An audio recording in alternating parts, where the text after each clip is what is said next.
Not going to break my record of on-time meetings for the vice mayor and the other council member. So they will be late and I will be on time again. So I call to order the City of San Carlos City Council successor agency to the Redevelopment Agency Housing Authority regular meeting for March 27th at 7 p.m. I think we have the Assembly Bill 2449 teleconference requests. We have no requests. Everyone will be here in person. And then if you all will please rise for the Pledge of Allegiance. I pledge allegiance to the flag of the United States of America and to the republic for which it stands, one nation, under God, indivisible, with liberty and justice for all. Okay, moving on to item 4. Are there any changes to the order of the agenda? No, Mr. Mayor, no changes. How about from my colleagues? Okay. Greg, is there a report from closed session? No reportable action from the closed session tonight. Okay. All right. The next item is presentations. And as has become a tradition, the second meeting of the month, we'll be presenting a city coin to community volunteer Debbie Denton. So Debbie, if you can come on up.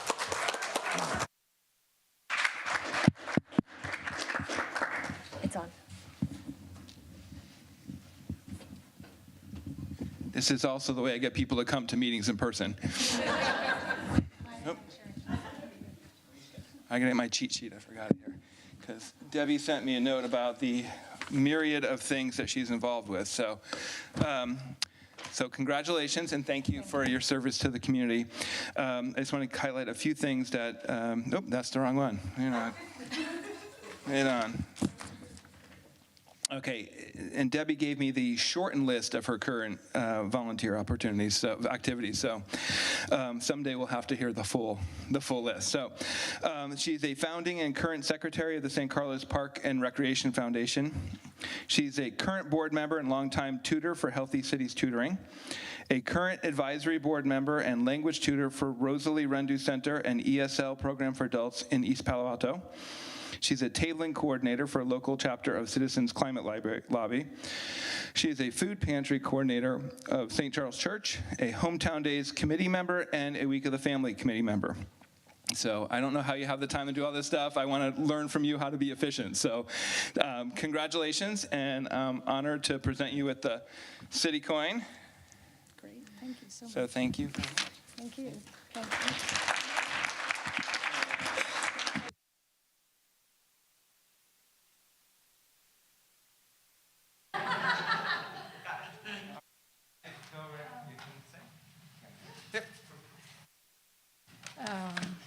Well, thank you all for this award. Although these people over here know me that I really don't like the spotlight at all. And I don't think I'm any more deserving than a lot of people in this room. That said, I'm grateful. Okay, sure. Face you. Okay, that's true. That said, I'm very grateful to be the recipient of this award. It's really wonderful to be recognized by Mayor Rack and the current city council and city staff, and as well as the past city council members and city staff members who are really instrumental in supporting many of the organizations that I listed before.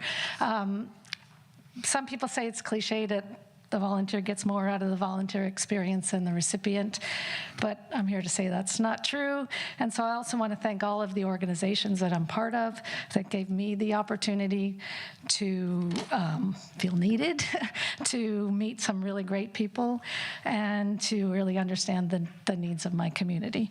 I also want to thank my husband over here who put up with my many hours away from home and has supported me along the way. And so, in final, I hope you find volunteer roles that you love as much as I do. There are so many worthy organizations in San Carlos and the Peninsula that would love to have your help. Thank you. Thanks.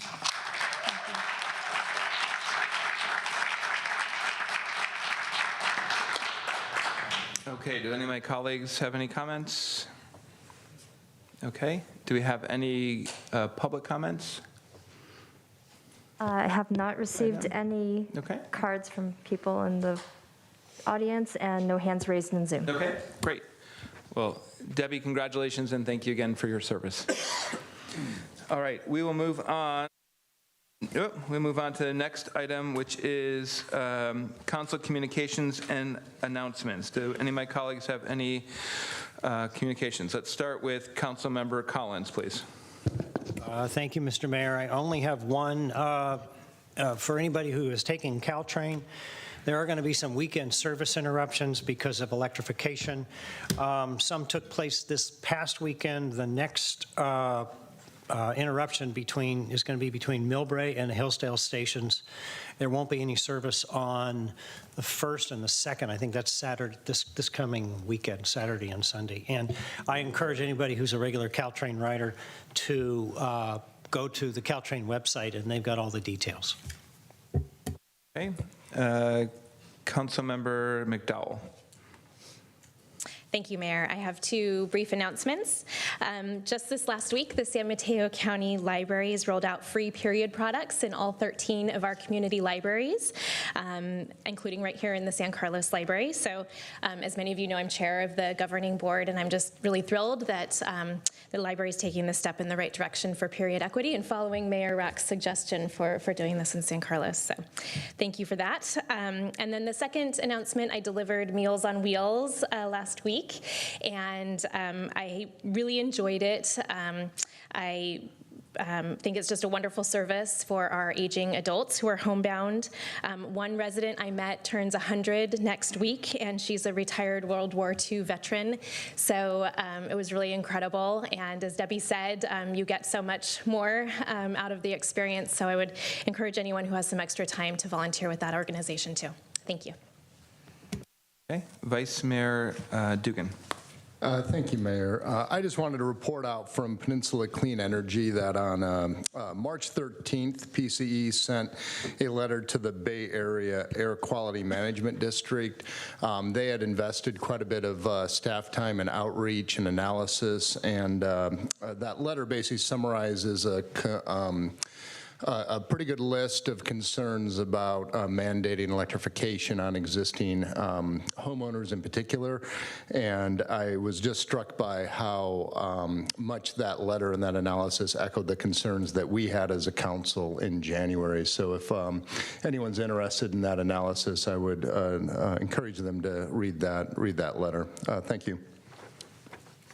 Okay, and I had just two announcements. One, I just want to let people know that the call for commission applications has opened.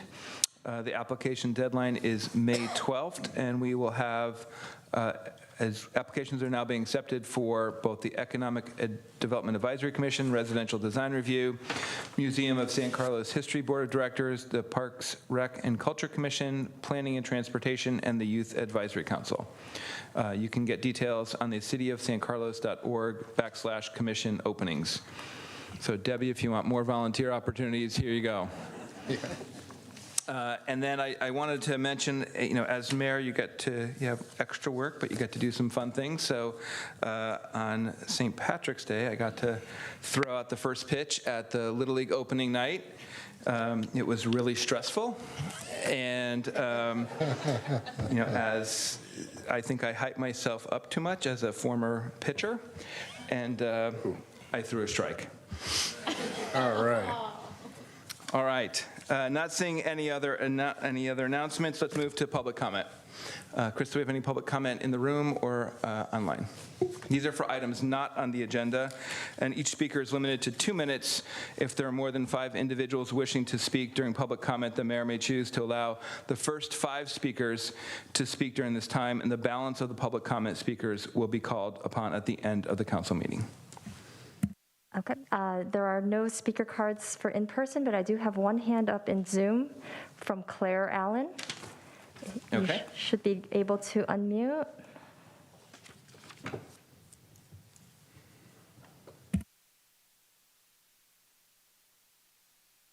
Claire, I do see that you've unmuted, but we can't hear you.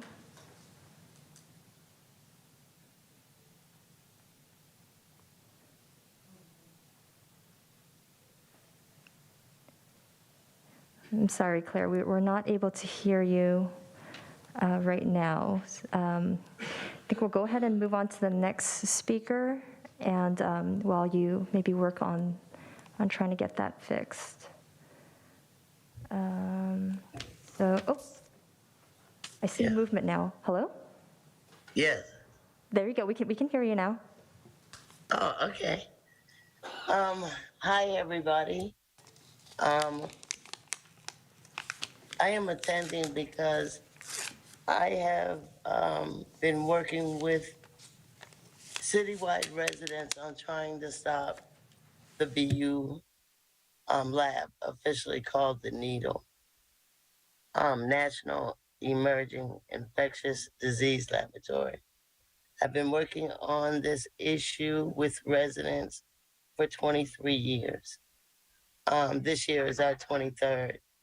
And so I just wanted to say to those who are facing the level 2 issue, the level 3 issue, and 4 issue, is something you should really take heed. I know there's tons of money out there, and they're willing to give it, but what we receive is kind of greater than what they're giving. You know, we have gone through this process already in Boston, and our community found about 3 months ago, and it started in 2012. So residents weren't notified. You really can't take their word on issues, you know, on things that they're saying to you. They gradually change or they amend. And this is a very serious issue. That's why I don't really call it a campaign. I just call it's an issue that the whole city, and looking at COVID, the whole world can be affected just by a prick. And we, you know, I wish that everyone could just sit back and evaluate, try to look past the money, and, you know, learn. You can't just take people's word. I don't care how much money they make. Okay. And Claire, I need you to wrap up because your 2 minutes are up. Cool. I just want the group and also the residents to make wise decisions going through this process. I vote to ban your lab. You're flooding, everything else. Okay, Claire, I need you to wrap up because you're well over your time now. So I'm going to... Okay, thank you very much. Thank you, Claire. Next up is Amanda. If you can go ahead and unmute. Okay, can everyone hear me? Yes, but it's a little bit quiet. Okay, is this a bit better? Yes, that's better. Thank you. Okay, great.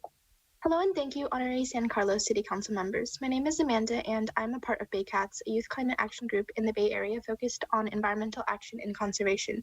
Across cities everywhere, people are starting to move towards adopting artificial turf. People think it's convenient, less expensive to maintain, and even healthier for the environment because it doesn't require consistent watering. However, adopting fake grass is not a transition that our planet can afford to make. Though it looks deceptively convenient and may even be helpful in preserving our planet, plastic grass actually poses numerous problems to both our health and the environment by polluting waterways with PFAS and microplastics. PFAS are the chemicals used to coat each blade of plastic grass in order to prevent them from sticking to one another. Their effects are far from harmless as PFAS emit high levels of methane that is toxic to humans. PFAS can also be absorbed through many means of contact through the skin, ingestion, or inhalation. Young children are left especially vulnerable due to their smaller size. The health effects of plastic turf are so severe that cities around the world have taken action against it. For example, Boston and Millbrae are two cities that have taken action against artificial turf, with Boston instating a ban a month ago or recently, and Millbrae placing a moratorium on plastic grass in 2021. Additionally, SB 499 was recently proposed as a bill that would help school sites transition away from artificial turf as well as prevent it from being used. Additionally, plastic turf also contains microplastics, and when fake field and grass fields or lawns and parks begin to break apart, any surrounding soil gets contaminated. This is because the plastic containing microplastics releases microplastics as it deteriorates. So in the long run, plastic grass doesn't protect the environment at all, but rather destroys it. We need to take action. For the sake of our planet and its environment, I strongly urge you to follow in Mowbray's suit and to stand against artificial turf, and to pass a moratorium on artificial turf by the end of 2023, or to add it to your agenda. Thank you for your time and for listening to my requests. Okay, thank you. Thank you. We have 2 more hands up. Mark, you should be able to unmute. Okay, thank you. Can everyone hear me? Yes, thank you. Okay. Hello and thank you, honorary San Carlos City Council members. My name is Mark and I'm part of Baycats, a youth climate action group focused on environmental action and conservation. In our city and many others, artificial turf has been steadily rising in popularity. Though artificial turf might seem convenient or good for the environment, it in truth has many detrimental effects.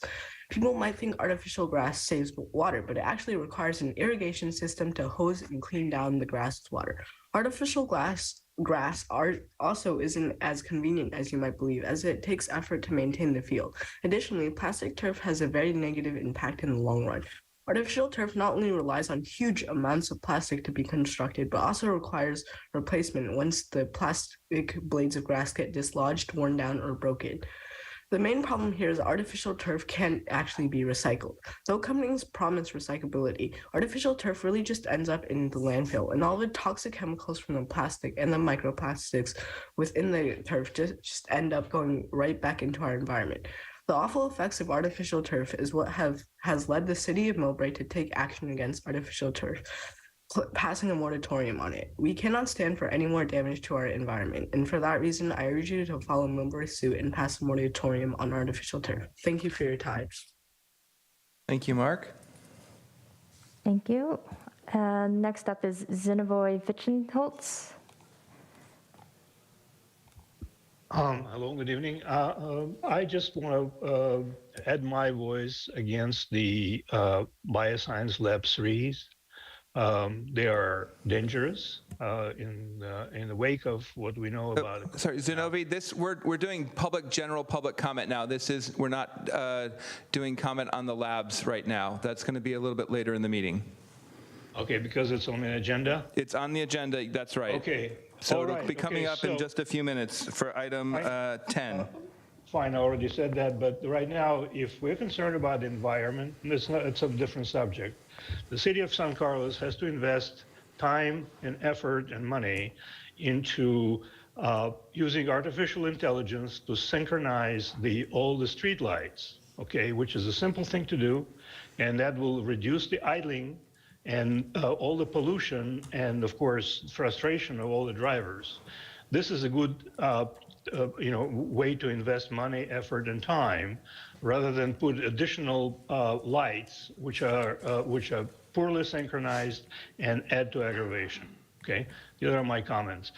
Can I comment later on the bioscience labs as well, or no? Yes, of course you can. When that item comes up, you're welcome to comment then. Okay, thank you. Okay, and there are no further public comments. Okay, let's move on to item 9, the consent calendar. Are there any changes to the consent calendar? Anyone like to pull an item from the consent calendar? Okay, anyone from the public? Okay. If not, I will call for motion.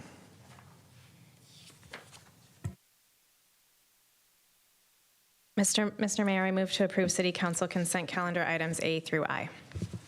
I second. Okay, we have a motion and a second. Crystal, can you call the roll, please? Councilmember Collins? Yes. Councilmember McDowell? Yes. Councilmember Venkatesh? Yes. Vice Mayor Dugan? Yes. And Mayor Rack. Yes. Thank you. Okay, the motion passes.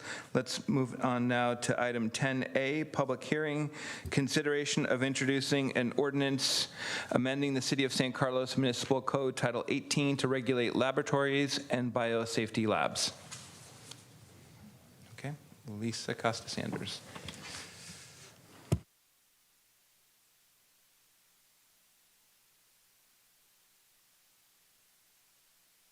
Thank you. Good evening, Mayor, members of the City Council. Lisa Costa-Sanders, Principal Planner. I'll be presenting the item this evening. All right. So pursuant to state planning and zoning law, as well as the city's municipal code, the Planning Commission is the recommending body for zoning code amendments. As such, staff is presenting the Planning Commission and Transportation Commission's recommendation that the City Council adopt an ordinance to prohibit activities requiring biosafety level 4 containment and require a conditional use permit for activities that require biosafety level 3 containment. The City Council has the ability to approve with modifications, choose not to adopt, or provide other direction on the recommended ordinance. Staff has initially included a recommendation in the staff report, which is consistent with our original recommendation to the Planning Commission. And in our additional recommendation, we carefully considered council and community sentiment. At their meeting, the Planning Commission considered staff's recommendation and asked us to come back with a model for a conditional use permit process for their consideration. And we have learned a great deal since then. To be clear, providing the staff recommendation is an option for consideration this evening, and this is not to say that we are arguing against the Planning and Transportation Commission's recommendation. Their recommendation is a comprehensive and well thought through and is a viable approach to more stringent than any city that we know of in the Bay Area. So just to give you a little bit of background, the proposed ordinance is very timely as we are seeing a growth in the new life science and biotechnology businesses, as well as new developments in San Carlos. The City Council recently included an action item in the general plan to prepare regulations addressing biosafety levels for new life science businesses. This was also identified as an action item in the Eastside Innovation District Plan. The regulations, if adopted, will apply to all biosafety labs in San Carlos, whether a new or existing business. So there are many sectors within the life science and biomedical industry that involve research and production of medical and healthcare products, and these are them listed here on the slide. This evening, we are focused on regulations that will apply to the biotechnology sub-industry. So there are 4 biosafety levels categorized as BSL 1 through 4, with BSL 4 requiring the highest level of containment. The biosafety levels are defined for the Center of Disease Control and Prevention, CDC, as well as the National Institute of Health, NIH, and are used to classify microbiological and biomedical laboratories. The regulations protect workers, the environment, and the public, and regulate how hazardous materials are disposed as well as transported. This gives you an example of biosafety level 1 and 2, the agents, practices, safety equipment, as well as the facilities that are required for these labs.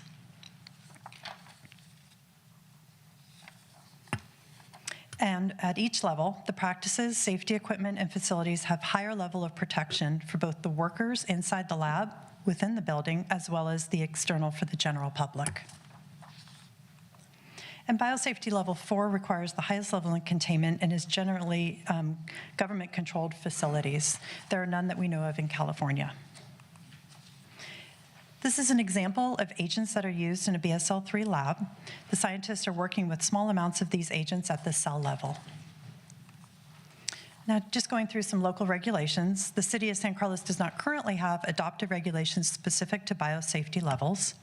The San Carlos Airport Zone 3 does not allow BSL 3 or 4 activities, and that's shown in that dark purple triangle area. So to the north, we see portions of the Palo Alto Medical Foundation would be covered by that.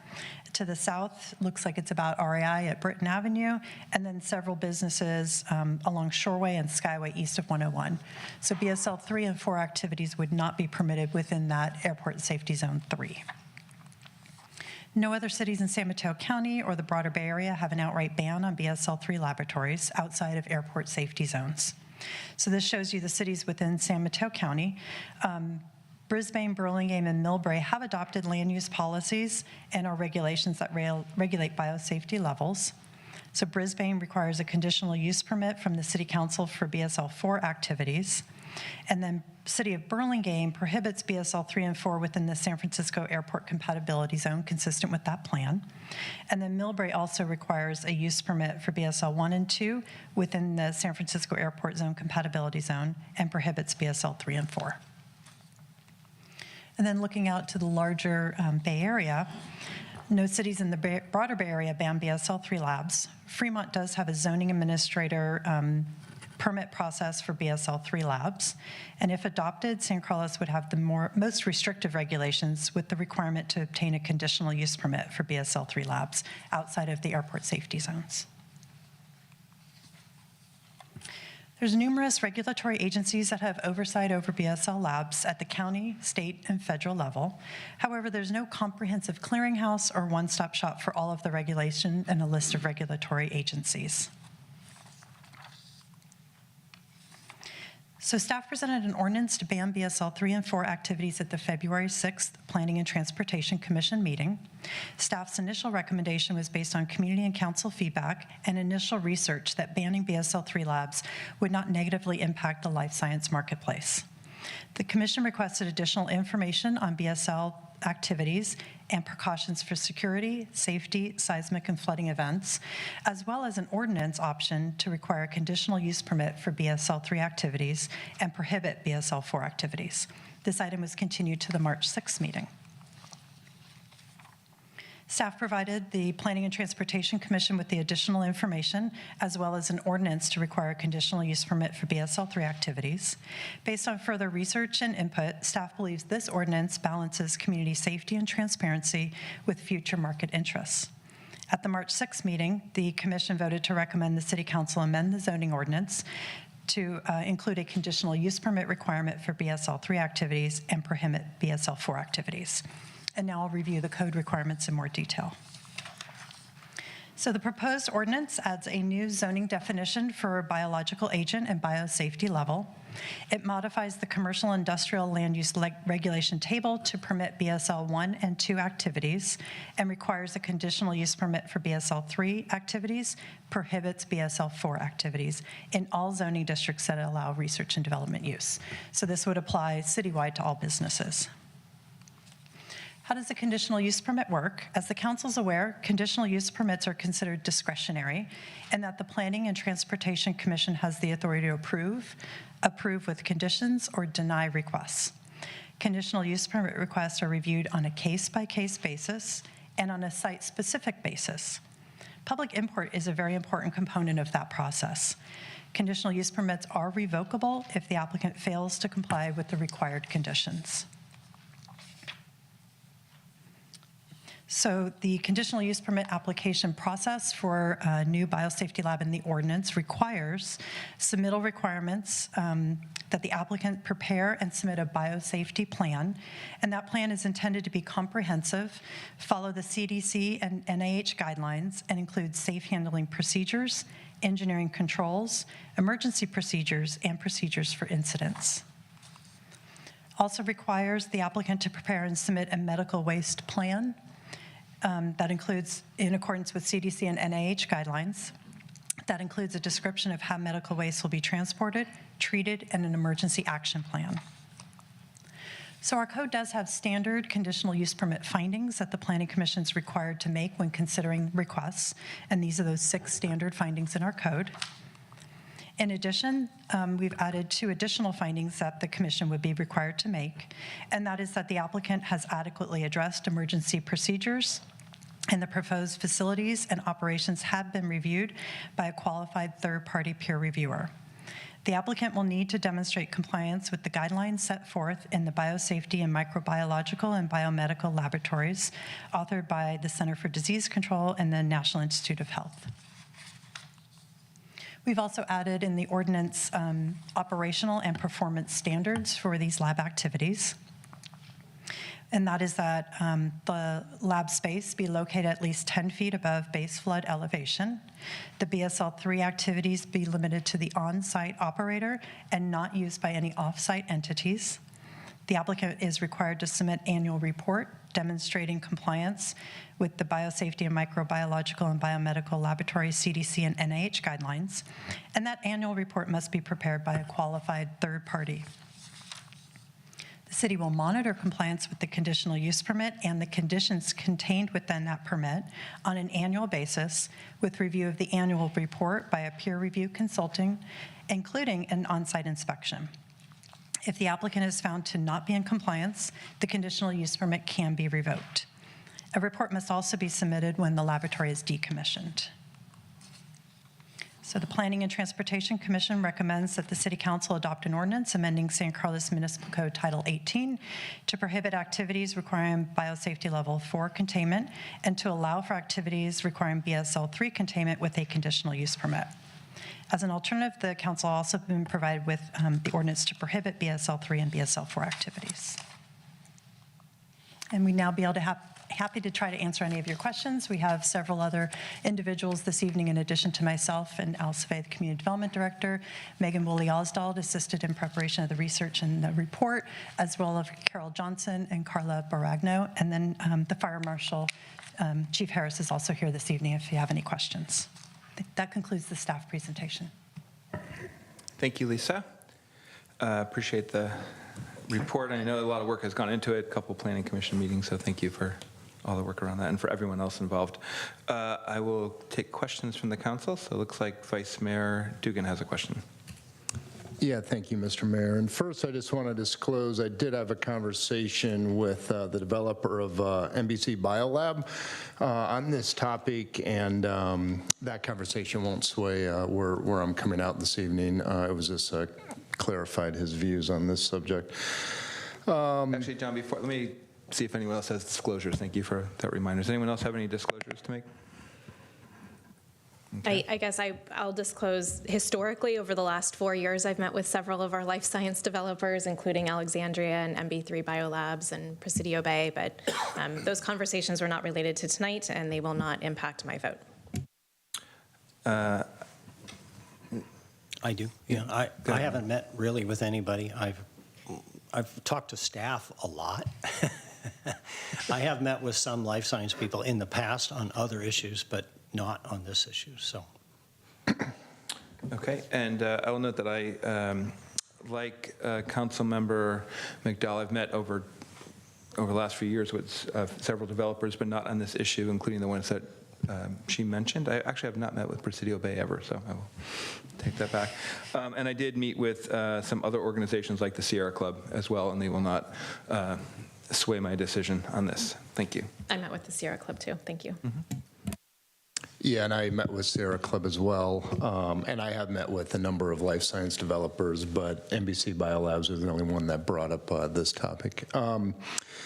Yeah, so thank you, Lisa. You know, we certainly put a lot of time and effort, and I appreciate the work of the Planning Commission and yourself with this kind of you know, review authority that we could spring up as a city to get more comfortable that standards are being met. You know, it strikes me as that, you know, seems a bit odd and burdensome for a city to pick up. So I guess my question is, what, you know, what do the state and federal authorities do? Like, you know, how if we didn't have any authority, as most of our neighboring cities do not, what is the regulatory oversight provided by the state and the federal government, and what does that actually look like practically? Sure. So it's going to vary based on the activities, what agents they're working with, you know, what's happening at each specific situation. And so the operator of the lab is going to be required to prepare their plan. And then they are individually required to go to all the different agencies and obtain all the appropriate permits. It could be a local building permit, clearance with the fire department, if they're storing any hazardous materials. County Environmental Health would get involved for storing of materials, as well as any disposal of medical waste, and then it just works its way on up the food chain for different organizations. The federal agency gets involved with use of certain agents. Okay, and do we have any direct understanding of, like, you know, what that looks like? I mean, do they come around once a year? State authorities do, you know, is it all just self-reporting, or, you know, how rigorous is this? Certainly, let me see. Carla, is that good? This is why we have a team. Thank you. Terrific. Hi, good evening. I'm Carla Baragno, and I've been retained as an advisor to staff. I'm a former Genentech employee, retired last year, and bring 36 years of experience in real estate, in land use, zoning, environmental health and safety, et cetera. So with regards to the question about the type of oversight, so depending on the agent that's used, some of these agents fall under a class where it's regulated by the Federal Select Agent Program. And so that's run by the federal government. And with those specific agents, this program includes issuing permits in order to actually receive those agents. And I'm sorry, just to help your explanation, I'm actually only referring to bio level 3, not 4. Yes, by the that's way. correct. Yeah. There are some agents that require biosafety level 3 that do fall under the FSAP program.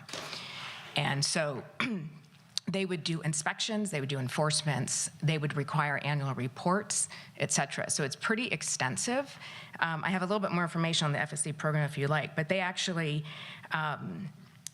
they oversee the possession, the use, the transfer of biological select agents and toxins, and that can be for BSL-3 or BSL-4. And they enforce, they maintain a national database, they inspect entities that possess, use, or transfer these agents, and they also do investigations of any incidents. Now, there might be some agents that don't fall within that program, and that's where there's a gap, okay? And so at that point, then what's required by these companies is sort of voluntary practices and following the nationally accepted guidelines from the CDC. What staff is presenting is a way to enforce these exact same guidelines for those agents that might be in that sort of gap zone that aren't covered under the FSAP program. Does that make sense? Yeah, that does. Thank you. And then, so we're talking about biosafety level 3 here. How many such labs exist in the Bay Area and in California? We don't know exactly, but there's been a lot of research that's been done that perhaps under 10 in the state of California.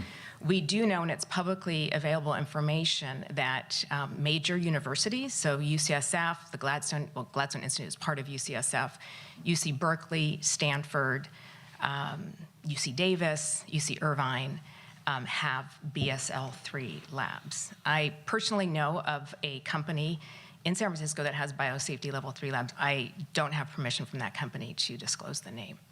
Lawrence Livermore Lab has a BSL-3 lab as well.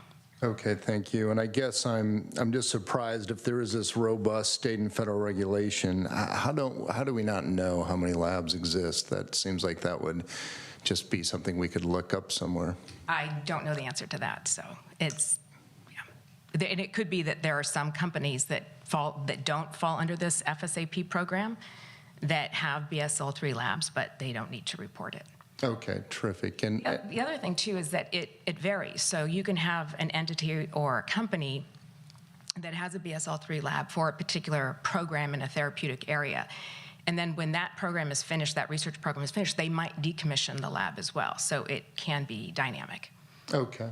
Okay, terrific. I just have a final, I think, quick question for staff. I read the staff report, and I believe the staff report states that and I understand it's, the Planning Commission did their work and came out where they were, but I believe, so staff is still recommending we ban BSL-3. Is that correct? No, staff is supportive of the Planning and Transportation Commission recommended ordinance. We feel it's thorough, well thought out, and addresses the community's concerns. That's not what's in the report. The report says that the staff is recommending right, that was a ban. Carry forward from the last report. So staff is supportive of the Planning and Transportation Commission's recommendation. Okay, that's all I have. Thank you. Okay. Councilmember Collins. Thank you, Mr. Mayor. I've got so many, I'm going to try to limit them for a while. And one of the reasons I'm going to ask these questions is because there seems to be a lot of mystery around biosafety labs of all levels. And so I think my first question is, and I think the public would be interested in knowing is, other than COVID, what else do biosafety 3 level labs study? What have they studied in the past, and what are they currently studying? And what would be something that they would not study? So a couple different things there.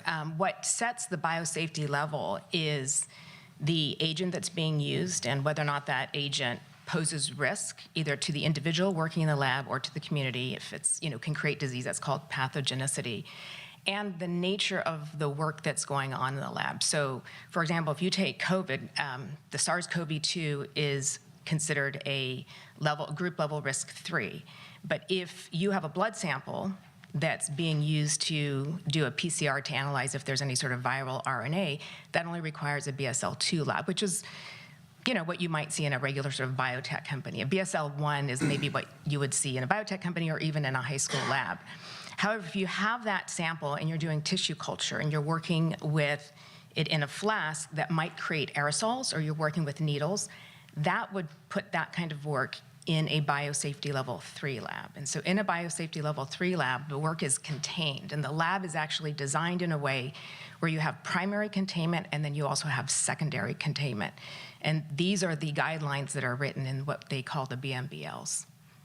So other agents might be study of HIV, tuberculosis, et cetera. I had heard like yellow fever, and there was one another, a couple others. There's a long list. West Nile virus, Yep, those TB. So all these are and do the vaccines for them come out of level 3 labs? If there's a vaccine, yes. So like, again, well, let's go to COVID. So that research was done in a BSL-3 lab. So in order to actually develop the vaccine, scientists actually need to have a containment laboratory so that they can safely develop either vaccines or therapeutics. Okay.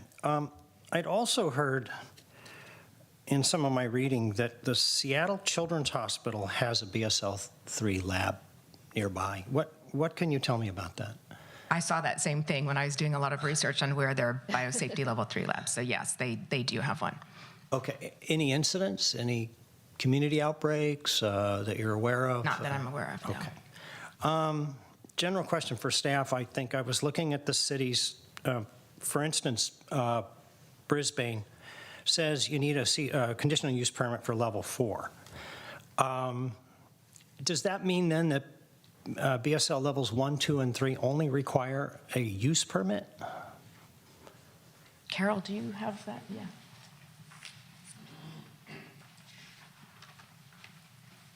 And the same question also applies to Millbrae, because they seem to be similar there. Right, thank you so much.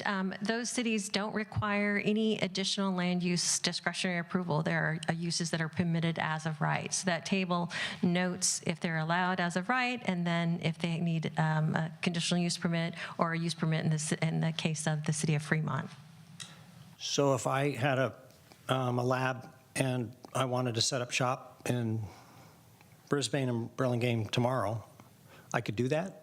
Or Millbrae, rather? If it was a level 1 or 2, yes. There's still, plumbing, mechanical, coordination with the fire department. So there's building criteria, and there are some lab criteria as well in terms of the construction of the lab, but not anything above the standard for that kind of building occupancy. As long as you're outside Right. of the SFO compatibility Right. zone. As long as we're not in that airport zone. If I said if I went to Brisbane, Burlingame, Millbrae, and I said, we want to establish a level 3 lab, as long as it's not in the zone? Right. So there's an additional regulatory layer associated with the airport, and each jurisdiction that is impacted by the airport safety zones is required to adopt or readopt the airport safety zone restrictions into their own regulations. And if we had the conditions that are proposed for this conditional use permit, would they be more or less restrictive than what exists today in those cities? Outside of the airport safety zone, they would be more restrictive.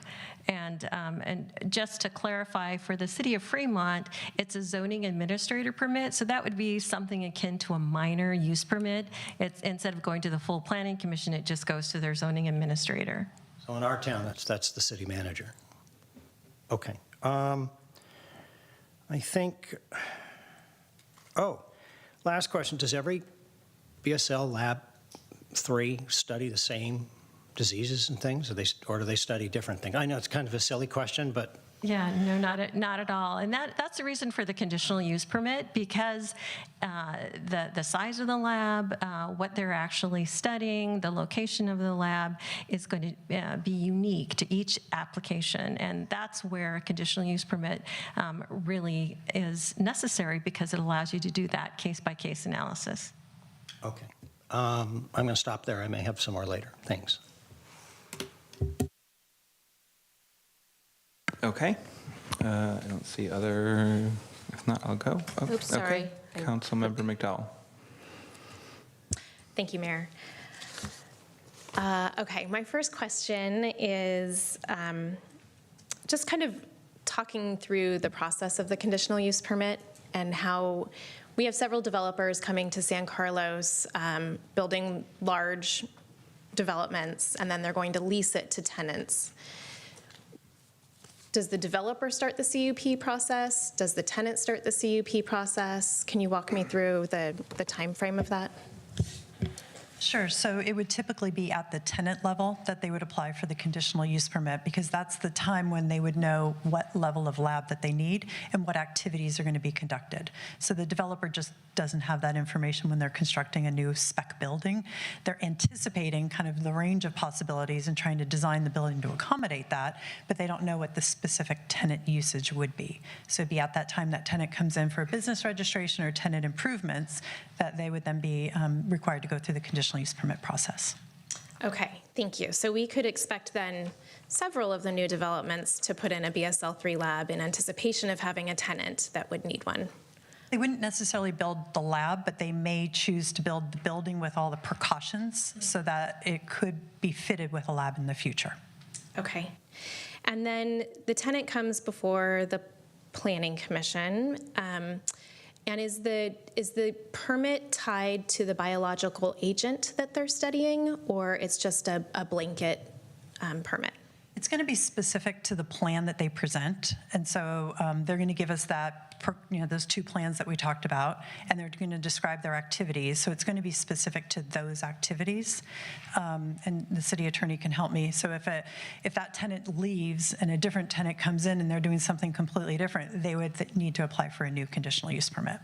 Understood. But say the tenant wants to study anthrax. Would they call that out in the conditional use permit application? To call out what they're studying and what agents they're utilizing. If it changes in the future, they would need to amend that use permit to clarify and amend the plan. Okay, so it would be tied to the biological agent then. Okay.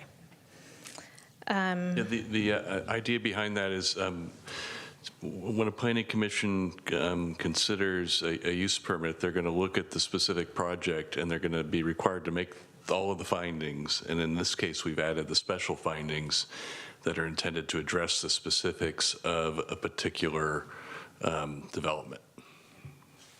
Okay, understood. Thank you. And then as part of the permit process, how do accidents get reported back to the city, including, for example, finger sticks or mouse bites or accidental releases? Sure, so that could be included as a condition of approval that any accidents be reported to the city. Okay. And Carla would like to expand. Thanks.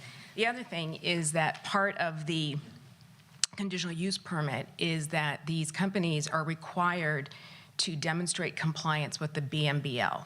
Okay, and the BMBL's got this checklist, and the whole document is about a 600-page document with a checklist that goes with it. There are two items on that checklist that require reporting of incidents, not only to the management of the company, but also to the local agency. So there is that level of added enforcement through the BMBL. And the conditional use permit requires the companies to adhere to the BMBL, so above and beyond just voluntary following of the guidelines. Okay, thank you. I have one final question, Mayor, if you'll indulge me. I noticed one of the findings that the Planning Commission would make is that the applicant has provided a peer review of the proposed facility, safety equipment, and practices by a qualified third party, demonstrating compliance with the guidelines set forth in the BMBL. Does the applicant hire that peer review person or the city? Thank you for that question. The city would be doing an RFQ and having a list of qualified experts on hand at the time the first application is initiated. And so the developer would reimburse the city for the cost of that expert, but the expert would be hired by the city. So there's that transparency. Okay. All right. That concludes my questions for the moment. Thank you, Mayor. Thank you. Thank you. Councilmember Venkatesh. Thank you, Mr. Mayor. I'm just wanting to address some feedback from the questions from the public. For private BSL level BSL3, who monitors their regulations? So under the conditional use permit, the enforcement of the BMBLs would apply to both publicly funded and privately funded companies. So again, the CUP process ensures that there's that enforcement. And that's what we saw as one of the gaps between public and private companies. Now, if there's a private company that is using an agent that is on the FSAP program, then the FSC program has oversight as well. My second question is, some members have expressed the public hearing process and how they can have more input in that process. So maybe that's for Lisa.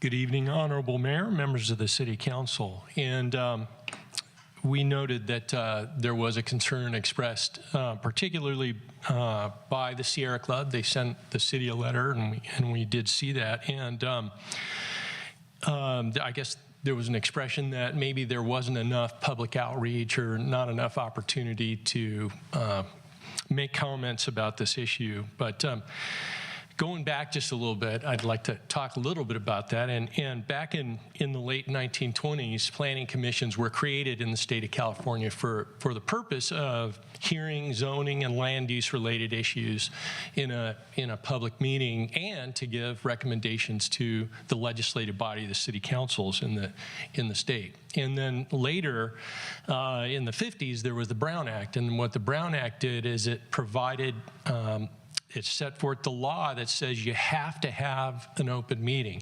And these open meetings, you have to notice it, you have to have an agenda, you have to allow the public an opportunity to provide input in writing at the meetings, to provide transparency and accountability to the process. And so these meetings, this is really the cornerstone of all the planning commission meetings, and even, I think, city council meetings in the state, throughout the state, for almost all cities in the state. That's what the intent of these meetings is for. And it's really the cornerstone of public discourse on these important issues that you address on a regular basis. And so, in this particular case, the cities, there's laws about how we advertise these things. And we try and do our best. And really, the state says you just got to, there's a couple of things that you have to do. You have to provide some kind of a broader notification in a newspaper and that kind of thing. And maybe a couple other things, the agenda.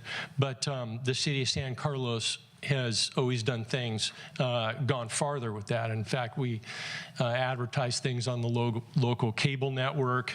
There's social media. And at the Planning Commission, we did have 2 meetings at the Planning Commission meeting. Prior to the meetings, early on when this issue came up, I think it was probably December, January, there was a good deal of public discussion about it. So we were hearing a lot of things. In between that time and the Planning Commission and tonight, we have received a lot of emails. We've had letters from various groups, citizens and others.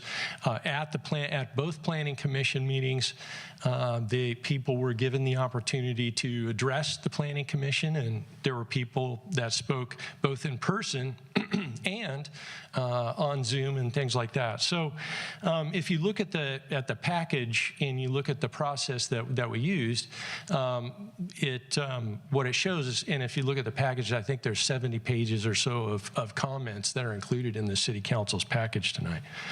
So the process in terms of the public outreach to our community, to people who are interested in this issue, was very robust. And I think the proof that it is effective is that we heard so much from our community, and that's what's contained in your package tonight. And I think we'll probably hear from some more folks. So I think it was a very, very robust process. Thank you. Okay. I have a few questions. I had one point of clarification I wanted to make, and I know, Lisa, you mentioned this about the staff report, but in the first page and the recommendation, it specifically states that the staff recommends a prohibition of BSL 3 and 4. So I guess my question is for Greg on this, does this impact our ability to make a decision tonight if we've got misinformation in that staff report? I don't think it does. I can't really speak to how that happened, but I think the decision that you're making has been properly noticed. The decision that you might make, was properly noticed. It's on the agenda for action for you tonight to either follow the recommendation or to approve the recommendation to ban both BSL 3 and 4. You have both of those teed up for you to review tonight.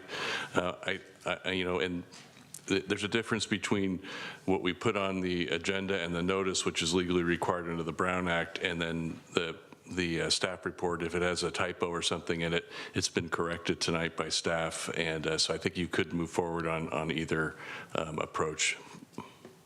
And Mr. Mayor, if I could just clarify a little bit the statement that was made earlier, if you don't mind.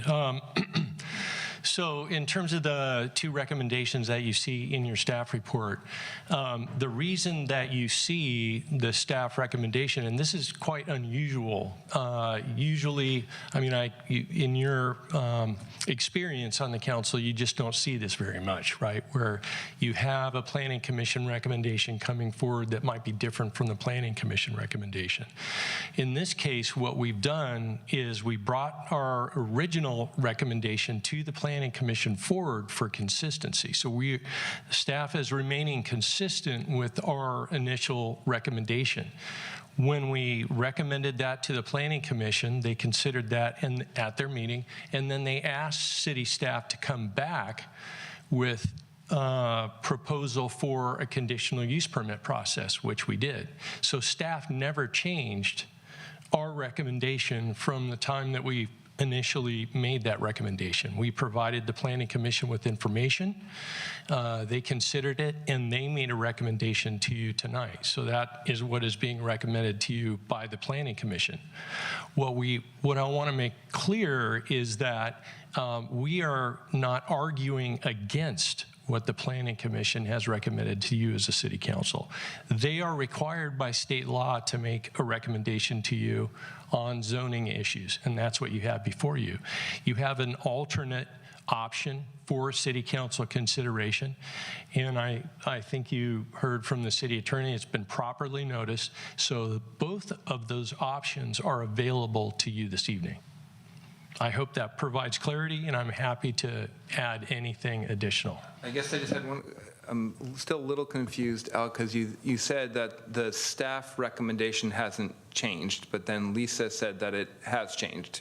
That was clarifying her earlier statement. I want to clarify that. So I want to make it real clear. City staff hasn't changed our recommendation. We're being consistent with what we originally recommended to the Planning Commission.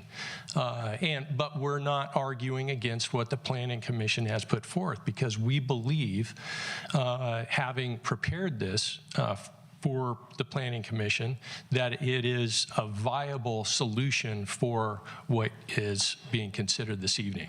Okay. So so I understand it, the Planning Commission has put forth their recommendation, and then city staff is remaining consistent with their recommendation of a prohibition of BSL 3 and 4. That's correct. Okay, thank you. I apologize if I could just offer maybe a point of further clarity. I think what your job is to give us options, right? Yes. And what you've done is you've given us the options. And That's it's up to correct. us to decide which option that we favor. Yes. Okay, thank you. Okay. I had a couple of questions. With the CUP process, is there a vehicle to have it automatic? Do we have to call every CUP up for BSL 3, or is there automatically a way that it can come before the council? To consider these recommendations from the Planning Commission on the CUP. I don't, I haven't really looked at that question before, but I believe that use permits in our municipal code go through the Planning Commission first to have a recommendation to the council. Going directly to the council would, I'd have to look at that for you to see if. I'm sorry, I'm not asking for it directly. I'm happy for it to go through planning. I would like it that the council have the ability to look at those automatically after the Planning Commission makes a recommendation, versus having to call it up separately as a separate item that may be not agendized that way. I see. I misunderstood. Thank you.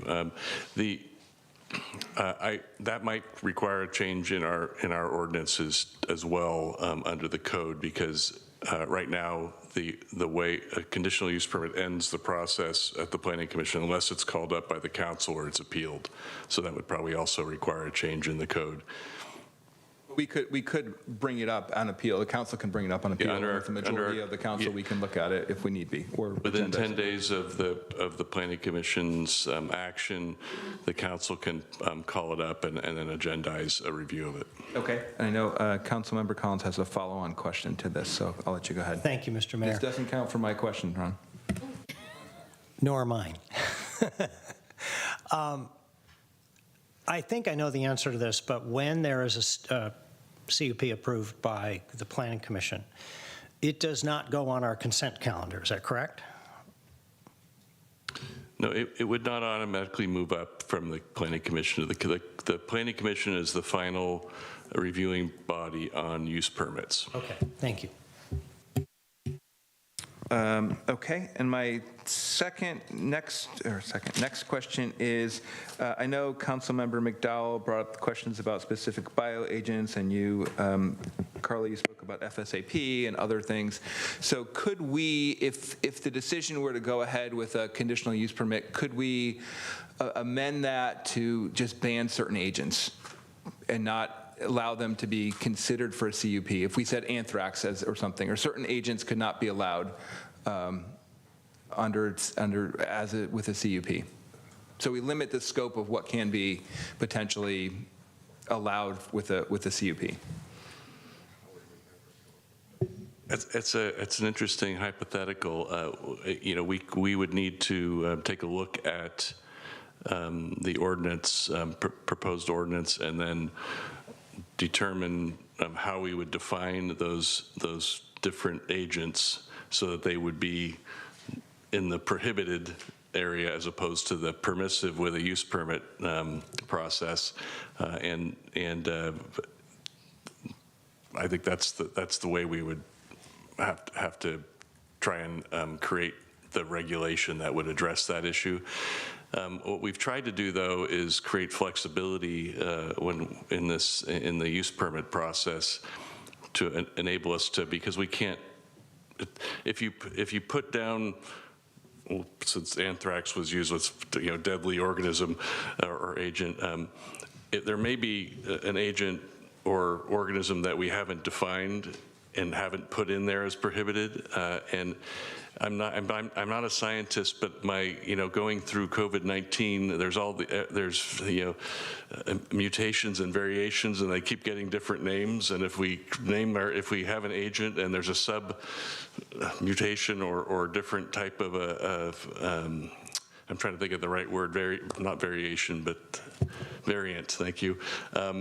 That we would want to make sure we define enough of those or have the language that could encompass variants that might be under that definition. Okay. Carla, did you want to say something? Yeah, I think the other thing too is we can't sit here and predict like hypothetical situations, but if I could just offer a perspective is that It's at the university level that you're going to see this general research, especially with a lot more of these exotic and dangerous diseases. And again, that's where one of the reasons why so many universities have these BSL-3 and BSL-4 labs. So if you think about a small to mid-size biotech company, most likely those companies are going to be looking at therapeutic areas that probably don't require BSL-3 labs, so like oncology, immunology, ophthalmology, metabolic diseases. Those types of therapeutic disease areas don't require these labs. I think it's probably a low likelihood, I can't sit here and predict or give a number, but that a small to mid-sized company is going to be dealing with something like an anthrax or something large like that. Most likely it's going to be a more common disease like tuberculosis, HIV, COVID, et cetera. So I think I just like to sort of offer a level of sort of pragmatism that these are going to be, I think, very rare requests. So if you go back to the number of BSL-3 labs in the state of California, the majority of them are at the university level, not at the company level, and especially not at the small to mid-sized company levels. And I think that the CUP process, it actually offers that case by case, so that the company has to come and talk about what the agent is, whether it's on the FSAP list, how much they're using, how they're using it, and what their research program is. So that's where you actually get that transparency. And one more point to underline the CUP process. It's not people, when someone applies for a conditional use permit, it's not something that's entitled, they're entitled to receive. The Planning Commission has to make the findings in order to approve that. So it's not by right or anything like that. It's a discretionary approval process. No, I understand that. Thank you, Greg. And then, Carla, can you just clarify then on the FSAP, are those tend to be the more dangerous of the, okay, so if we said, so to your point, we could just, well, there's more oversight in the FSAP side. I would say you could just ban everything on FSAP and say we're not going to allow that, because then you have a defined list that changes potentially by the federal government if we wanted to say, okay, some of the lower level, less threatening type of research might be, You could. But there's more oversight on the other side. So I get the other problem. Exactly I get sort of it's a And I also think that, again, because it's so prevalent, let's just look at, the SARS-CoV-2. That agent is listed on the FSAP program. We would not have the vaccines today if we didn't have that research going on in BSL-3 labs. And again, these labs are designed to keep the employees safe, to keep the environment safe, to keep the community safe. So. Appreciate that. Thank you. I had one, I have more questions, but I'll let other people go. I just had one follow-up. Can you, Al, maybe you're the best person to talk about this. Can you tell me the last time we denied a CUP?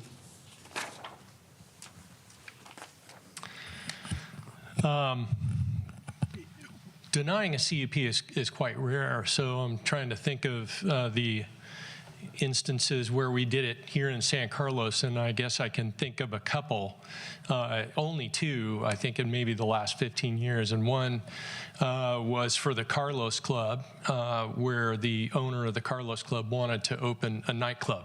And staff recommended that we didn't do that because of a number of impacts to parking, public safety. There was also some issues with regard to law enforcement history at that location. So that was one that was denied by the planning, recommended for denial by staff. The Planning Commission agreed, and it was appealed to the City Council. City Council agreed with the Planning Commission. So that was one. And one other one that I seem to recall was on the east side. There was a rehabilitation facility that for substance abuse that was for people who were exiting I think it was the penal system. And when it got to the Planning Commission early, it was noted, further research and evaluation noted that the applicant was not completely forthcoming with how they operated other facilities. And when that was determined, the Planning Commission and staff recommended denial of the use permit. It was denied. So those are the only two that I can think of in the last 15 years. Okay, thank you.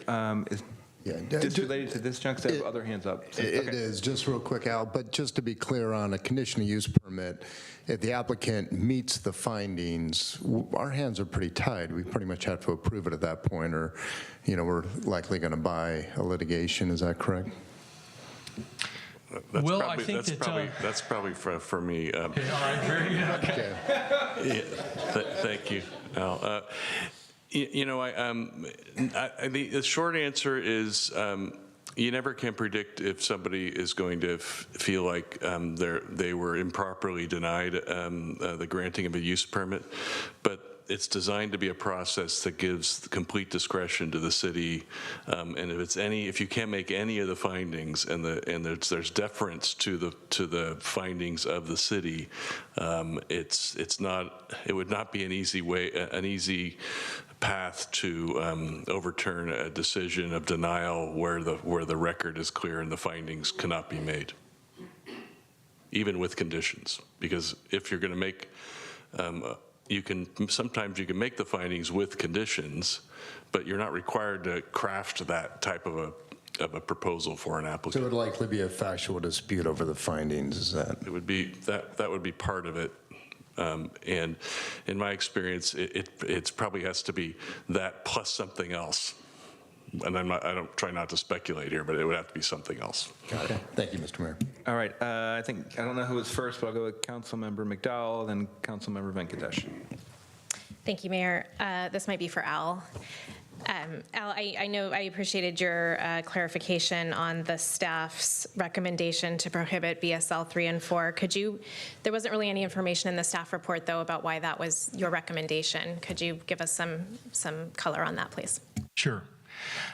So early on in the process, there was a good deal of community sentiment, we felt, and we also heard some sentiment from the city council at that time, early in the process. And when we started to evaluate the issue, some of the thought process that we went through was that you have to look at the big picture. You look at, sure, the community health and safety are key issues for all of us, but also the broader, issues, like we do have a lot of these projects in the pipeline. We do look at being a business-friendly community. We have to respond to the marketplace and market competition. I mean, that's the reality of cities. Other cities in the area, Belmont, Redwood City, other cities in San Mateo County are looking at these projects as well. And we looked at all those things, all those factors.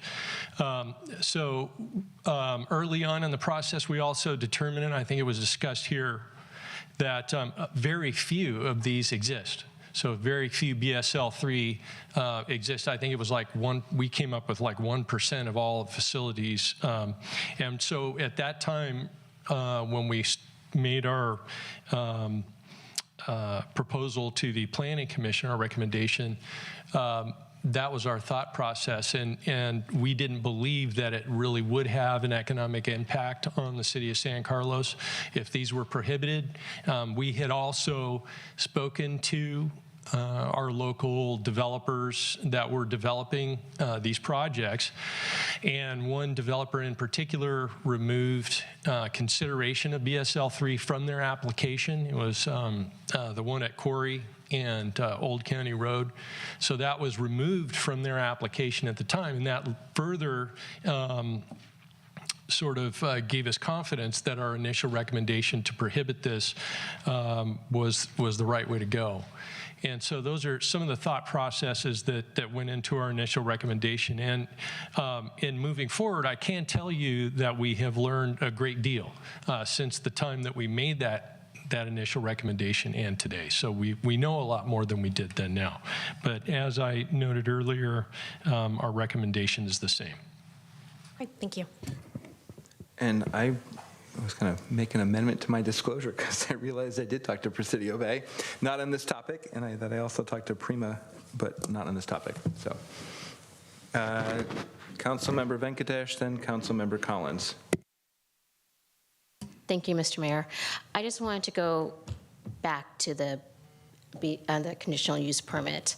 So planning department approves it, right? And is there a way that, like in my profession, if there's a BSL-3, if there's a infracture, there's a website you can go to look at those infractures.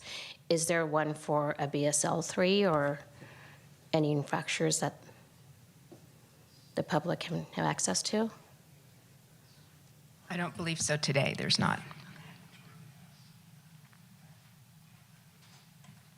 Okay.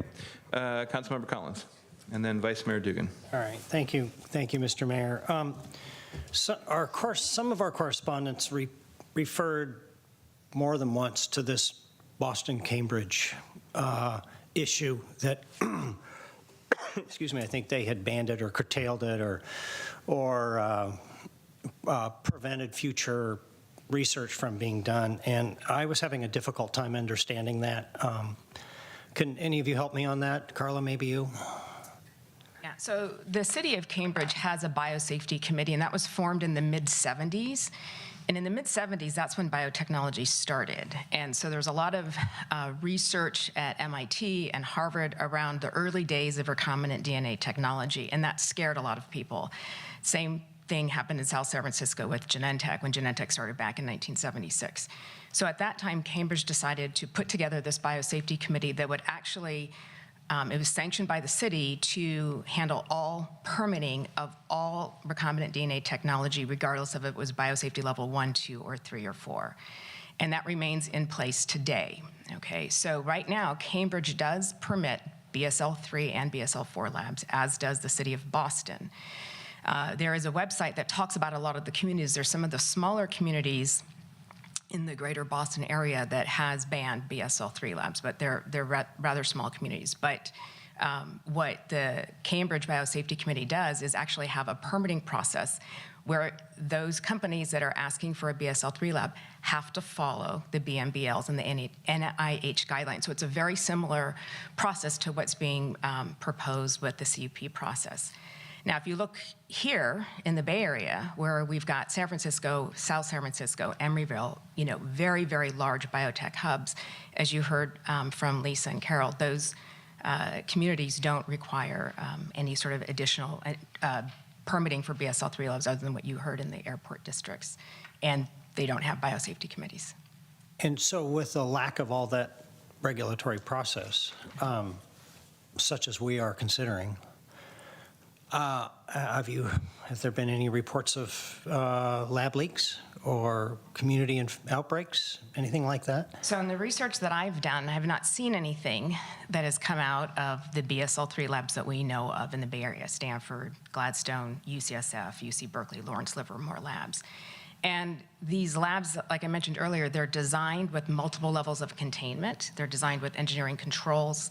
The BMBLs actually have best practices in terms of how to handle these materials, how to store them, what do you do if there's an emergency, what are the emergency procedures, how do you cultivate a culture of safety. And when these things are followed, then these labs actually are safe. And that's not to say that accidents don't happen, but in the research that I've done, there have not been, to my knowledge, in the Bay Area or in the state of California, exposures or leaks from these labs. And again, that's per design. Thank you. Vice Mayor Dugan, sorry, I have to get used to that. Thank you, Mayor. I was just hoping I could hear from our fire chief.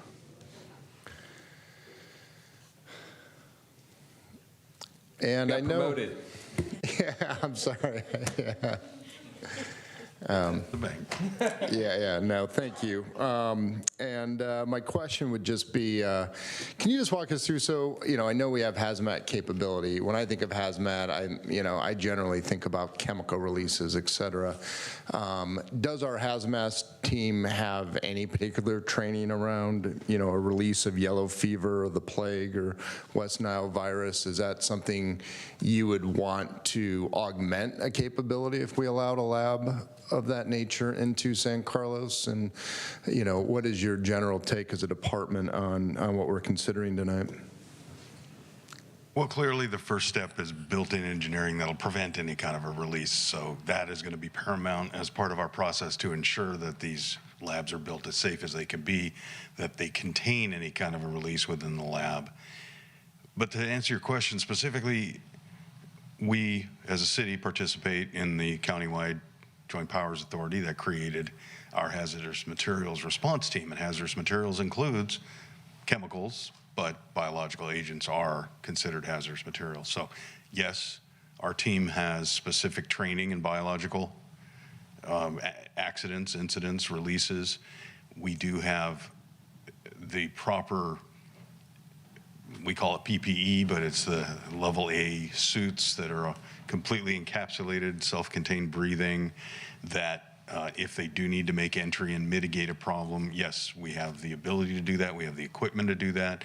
We have the sensors to test. We have the ability to respond to hazardous materials as well as biological agent incidents. And we have it very close to us, just right at our border of Belmont and San Carlos, Station 14. It's staffed 24 hours a day with our hazardous materials response unit there. So yes, we have the capability. Obviously, our priority will be to prevent an incident from happening and working closely with all of the different companies to ensure that they're prepared within as part of their plans to include their internal emergency response plans, and then we're there to back it up. Got it. Thank you. And then just briefly, it sounds like most of these labs are in pretty institutional situations like a university, or I heard Lawrence Liverworth Laboratory. In your mind, in your professional training, is the proximity of our East San Carlos residential neighborhoods, how close they might be to these potential labs, is that of particular concern, or is that, just another factor? That's an excellent question. And the reality is, the higher the level, what we're talking about is greater built-in engineering and design of the building and the laboratory to contain it. So as you're getting more and more dangerous with your biological agents, your built-in containment systems are much greater. And so the answer to your question is, it'd be great to put it out on Alcatraz out there in the middle of the bay and nothing around it, but that's not the reality. And so the idea of having a uncontrolled release of a biological agent, that's going to be pretty tough because of the built-in design of these laboratories. To meet a BSL-3 or a BSL-4 laboratory requires so many levels of primary, secondary, tertiary containment within the design of the lab that it really is going to be pretty tough for it to have a major release that would get into the neighboring areas. Okay. Yep. Thank you. I appreciate that. And I guess if there's only, under 10 of these in the state, maybe Alcatraz wouldn't be such a bad spot for the next one, but fair enough. Thank you. Okay. Councilmember McDowell. Thank you, Mr. Mayor. I promise this will be my last question. This might be for Carla. I appreciated you bringing up the what are they called? The biosafety committees that exist. The one in Cambridge you alluded to having been established a few decades ago, but I was reading in the town of Watertown in Massachusetts, that one was just set up 2.5 years ago. It's very new. So it does seem like this is kind of a something that is happening quite a lot for planning on the East Coast. I'm wondering if you could tell us what kind of people typically comprise the biosafety committee. So my understanding is that you would have scientific professionals. I know the one in Cambridge actually has 1 or 2 seats for the public. And there's probably industrial hygienist on the panel. So a variety of expertise, but also 1 or 2 members of the public. That's my understanding of what's in Cambridge.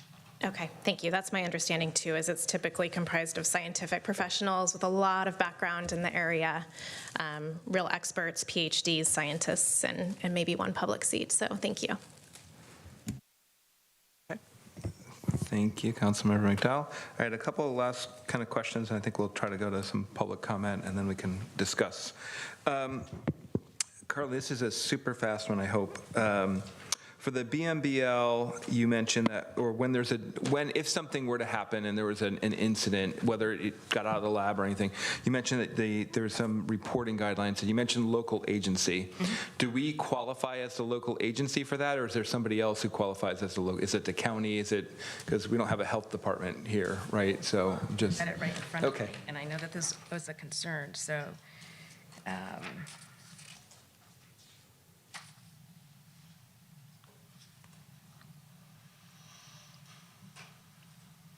So it says, all such incidents are reported to the laboratory supervisor, institutional management, and appropriate safety, compliance, and security personnel according to institutional policy. Appropriate records are maintained. So I think one of the things that the CUP process allows is what's your safety plan, what do you do in emergency response, and who are those people that you report it to? So that could be a requirement, that it's reported to either the city, the county, et cetera. I know that if there's a spill like that gets into this is actually common in any sort of lab, so a chemical spill or something of that sort into the sanitary sewer, there's automatic notification of the county, medical waste. So. Okay, thank you. And then the two other quick questions. One, I think some of it was mentioned in the report about BSL 3 and 4 is banned in airport zones. So why airport zones? Why is that a concern? To have it banned at airport zones? Mr. Mayor, it's a separate jurisdiction, the San Mateo CAG, that basically is the airport authority, and they have made that decision. The land use plans have been adopted quite some time ago, and so we don't have the benefit of their discussion to know why it was that they were banned. I would imagine that it's just when you look at the map, it's the areas that have the higher potential for crash, and so that's why it's just basically associated with the hazards of aviation that they're restricted. Okay, that makes sense. Thank you. And my last question would be just on zoning. While we have the CUP process, could we also add, as part of this, we've done this with the gun stores. Could we say we wouldn't want any BSL 3 or 4 labs within 500 feet or 1,000 feet of a residence or a child care facility or certain things like that? Those are, it's a combination of policy and legal question. I'll answer the legal part of it. You can tailor the ordinance the way the council's preference is to have some geographic limitations, but from a policy standpoint, there may be some other issues that staff can touch on perhaps.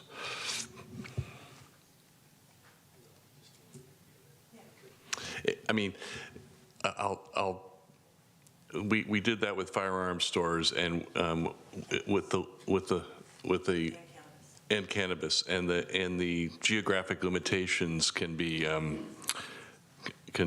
very restrictive depending on the distances you provide for. Sure. Okay, that's all I had. Councilmember Venkatesh, did you have one? I'd just like to disclose. You can. Yeah, go for it. I'd like to disclose my husband works for Life Sciences, but it has no impact on my decision today. Okay, thank you. All right, so let's move to public comment, and then we can have some discussion, and if there's any last questions before we kind of move on. So, Crystal, let's pull that up, and we'll start online, and then we can mix in if need be. Okay, so we have quite a number of hands online. So first up is Sue.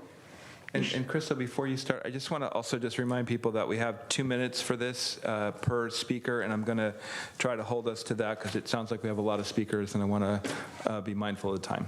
So thank you. Thank you. Sue, you should be able to unmute.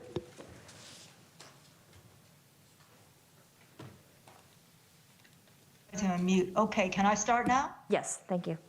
Okay, so my name is Sue Chow, and I am the chair of the Sierra Club's Peninsula Regional Group, which includes San Carlos and Redwood City. Since my Sierra Club colleagues have covered the adverse environmental impact of high containment labs extensively, I will address some other key points. Number one, at the Planning Commission meeting on March 6th, one of the commissioners responded to Commissioner Castaneda's comments about gain-of-function research by saying that he did not know much about it, and he brushed off her concerns. Now, ignorance is not a good reason to approve anything important, much less dangerous level 3 and 4 labs. That made me fearful, as I believe that important decision makers like the commissioners should learn something. Should learn about something as important as gain-of-function research, like Commissioner Castaneda did, when they were deciding on whether to approve level 3 labs, especially after the DOE and FBI have declared that a lab leak from gain-of-function research was the likely cause of the COVID-19 global pandemic. Point 2, all the misinformation about regulations provided by your city's industry lobbyists is simply appalling. The fact is that currently only a small number of private labs need to seek approval for dual-use research. Most level 3 and all level 4 labs are in this category. This lack of regulation creates a loophole that allows scientists with private funding to conduct unsupervised research with potential pandemic pathogens. That's why an expert panel known as the National Science Advisory Board for Biosecurity voted unanimously this past January to recommend a major overhaul of how the United States supervises levels 3 and 4 labs because of the completely inadequate patchwork of regulations. Okay, the lack of an effective regulatory framework aside, we must remember that a major difference between Cambridge/Boston and California is that we are in a very seismically active area. So the earthquake threat is ever present here. So San Carlos City officials, please do not forget that you have a fiduciary duty to your constituents to act in their best interest. Sue, I need you to wrap up, please, because you're over time. Yes. So I just want to say at the end that I want to underscore the fact that the Sierra Club is against approving levels 3 and 4 biolabs, with or without CUP, a position that was clearly stated in an earlier letter. Sue, I need you to wrap up, please. We are well over time now, and we have lots of speakers. Okay.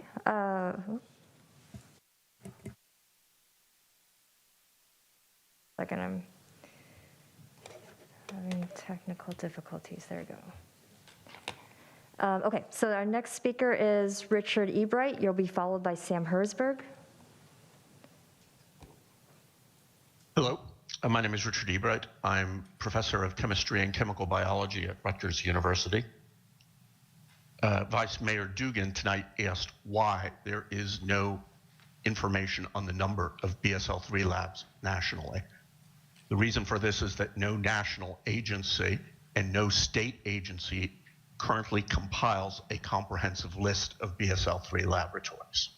Moreover, the sole federal agency that maintains even a partial list, namely the Federal Select Agent Program, is not permitted to share information on identities and locations of BSL-3 laboratories with select agents, with the public, or even with state and local governments. The result of this is that no jurisdiction, no local government knows what pathogen threats are present in biosafety level 3 laboratories in this jurisdiction, and no local government first responders can prepare adequately and appropriately for those threats. This underscores the importance of your proceeding with one of the 3 proposals before you tonight, namely a CUP process or a CUP process limited to a specific set of agents and activities, or an outright ban. Vice Mayor Dugan also requested information on federal and state oversight. Let me point out that there is no federal regulation of biosafety of pathogen research except for select agents. There is no federal regulation, even of select agent biosafety, except for the requirement to have a biosafety plan and review it. And there is no federal regulation of gain-of-function research and enhanced potential pandemic pathogens research for any pathogen other than smallpox virus. This again underscores the importance of the proposals before you tonight. I recommend that you proceed either with a CUP that is limited so that it does not include select agents and does not include enhanced potential pandemic pathogens research or with an outright ban. Thank you. Thank you, Richard. I think Sam was next. Is that Sam Hertzberg? Yes, Sam Hertzberg, you're up next, followed by Jeff Maley. Hi, can you hear me? Yes, thank you. Hi, I'm speaking from the Greater East San Carlos Board, where I've been a board member for many years. The Greater East San Carlos Board wrote a letter to the City Council and staff on Friday. It's not in your agenda packet. We don't know why it's not in your agenda packet. We raised a number of concerns, including about public notification about developments such as these.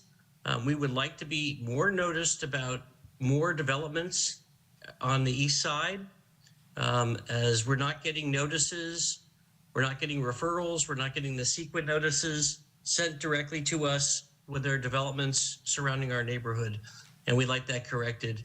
We have a number of suggestions in our letter, and I would like staff to respond to each of the issues raised in our letter on Friday. Thank you. Thank you, Sam. Jeff. 1 second, sorry. Nope. Jeff, you should be able to unmute, and you'll be followed by Zinovoy Fichenholz. Hi. Thank you for letting me speak tonight. The proceedings this evening have actually been really educational and informative. I'm going to echo a lot of the same concerns just about the risk posed by BSL-3 labs. As mentioned, there are very, very few of them. Less than 1%. Most of them do seem to be on college campuses. A couple of the specific concerns I have is that there's this thought of a CUP, but I'm definitely concerned about whether or not the city of San Carlos has or can wrangle enough expertise to determine whether or not an organization is actually complying by the CUP. And even if they are, annual review still leaves a long time for something to go horribly wrong.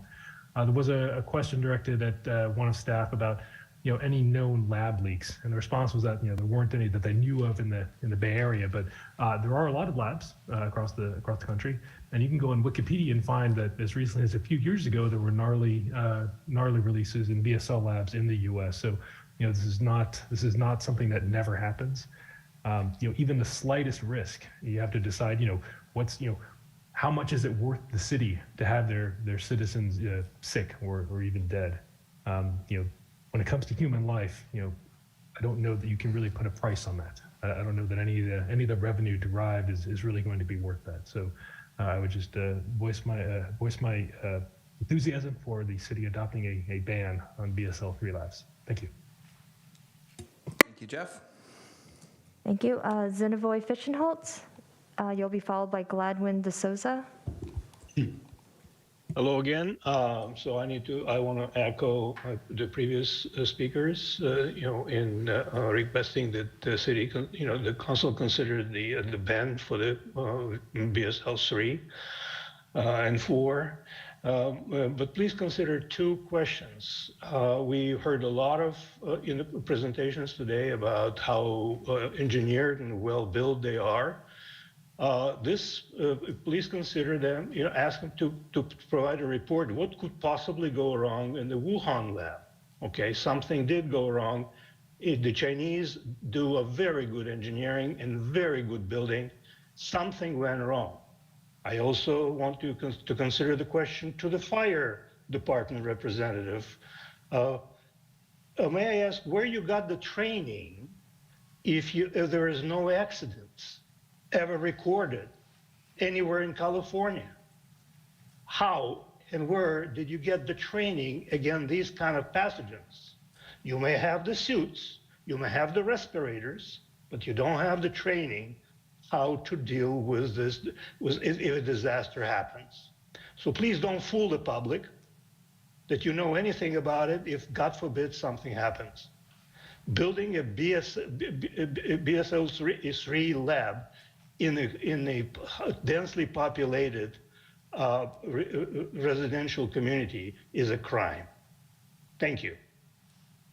Thank you, Zinovi. Okay, Gladwin De Souza, you're up next. You'll be followed by Robert. Good evening, Mayor Rack and City Council. I'm Gladwin D'Souza, Conservation Chair at the Sierra Club.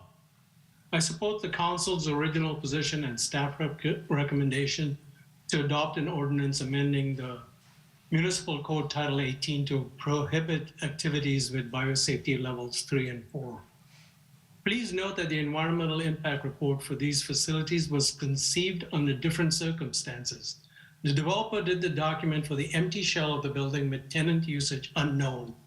And consequently, we don't know what kind of pathogens or processes will be studied or enhanced during the EIR approval process. These buildings were asymptomatic during the EIR process, obtaining clearance without disclosing the risks posed by the future tenant. Thus, the EIR will have to be amended to address the public safety concerns of the tenant's activity. Pathogen type, variants, primary and secondary containment within city codes and enforcement are open, undefined books, as you heard tonight. The amended EIR would have to address the capacity of commissioners to make findings on use permits involving pathogen containment on BNBL and NIH regulations to inform policymakers like yourself, and take into account the capacity of the mechanical infrastructure to prevent the release of pathogens when emergencies occur. The building gets more dangerous and containment systems scale. But what happens when the tenant goes Chapter 11, as frequently happens in the boom and bust Bay Area biotech economy, leaving a too dangerous to fail shell for San Carlos to manage? The CUP would go through an amended EIR. A ban, on the other hand, would prevent the exposure of populated areas to infectious pathogens, human error, and the sufficiency of city codes. Thank you to staff for recognizing the risk posed by the labs, and to the council for adopting an ordinance to prohibit activity. Thank you. Thank you, Gladwin. And then we'll go with Robert.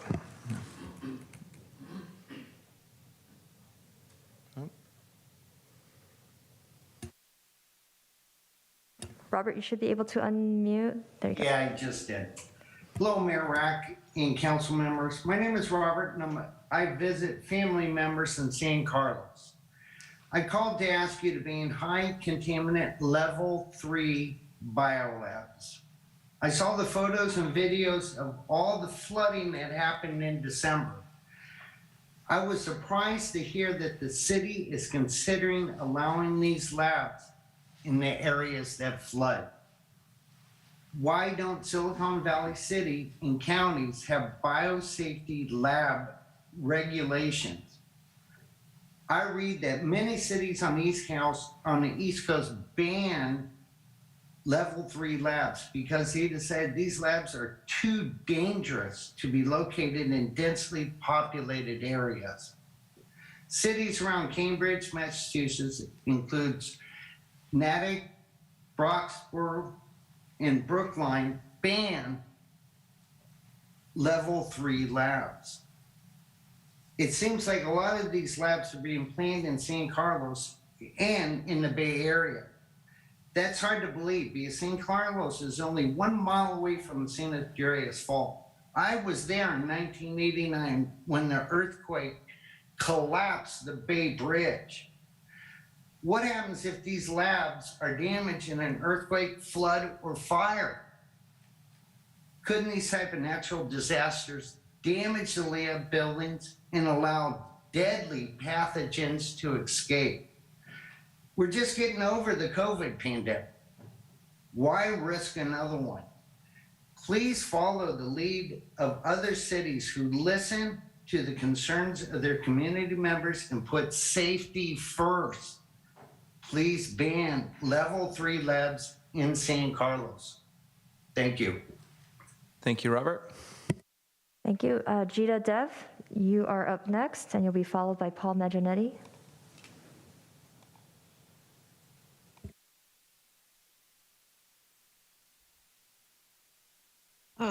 Good evening. Am I on? Yes, we can hear you. Thank you. Okay, thank you.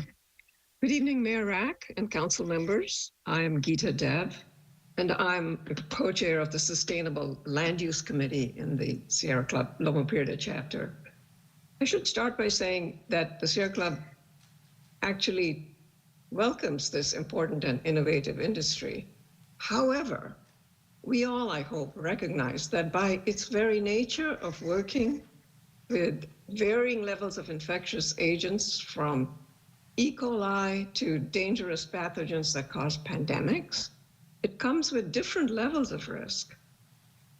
And by the way, to the consultant, COVID was not a BSL-3 level. It started as a BSL-4 risk agent, lethal with no known cure. And it's this type of risk that has to be managed by the cities where companies want to locate. So the field of life sciences has always carried risk, and it's rapidly evolving, and you could say mutating since the 70s. Before COVID, we had animal and bird pandemics. We remember mad cow disease caused by prions that devastated the beef industry. Now we have a global avian flu pandemic in our birds and our chickens. However, COVID was a wake-up call because it was human and had devastating consequences, caused inadvertently by someone having a bad day, possibly in a lab. The big change is that post-COVID private investment is pouring into the field, and speculative developers are proposing labs to meet this demand. So today, with the human genome sequencing being achieved, computer technology has married life sciences, and is now the concern that they are creating new novel viruses. So as people have pointed out, privately funded labs are not regulated by NIH.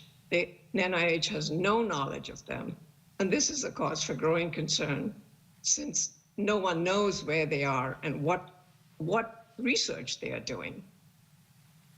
So San Carlos's CUP process will not be visible to NIH. Gita, I need you to wrap up, please. You're over time.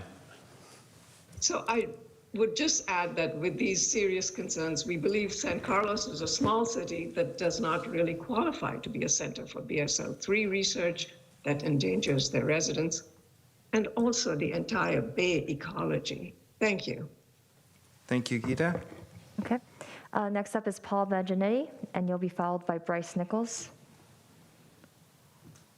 Thank you, Mayor and City Council. The BMBL does not solve all risks. You can't engineer your way out of these risks. Most lab accidents are not the result of bad design or poor procedures, but from poor maintenance or judgment and simple human error. These lab accidents are real and a present risk. It is the nature of these deadly airborne biological agents that make these risks so consequential. This industry is young, and we do not know what new applications and new risks will come about. Enhanced BSL-3 applications, enhanced potential pandemic pathogen research, gain-of-function research, gene drive technology research. These are dangerous activities that at the very least should never be permitted regardless of the lab type.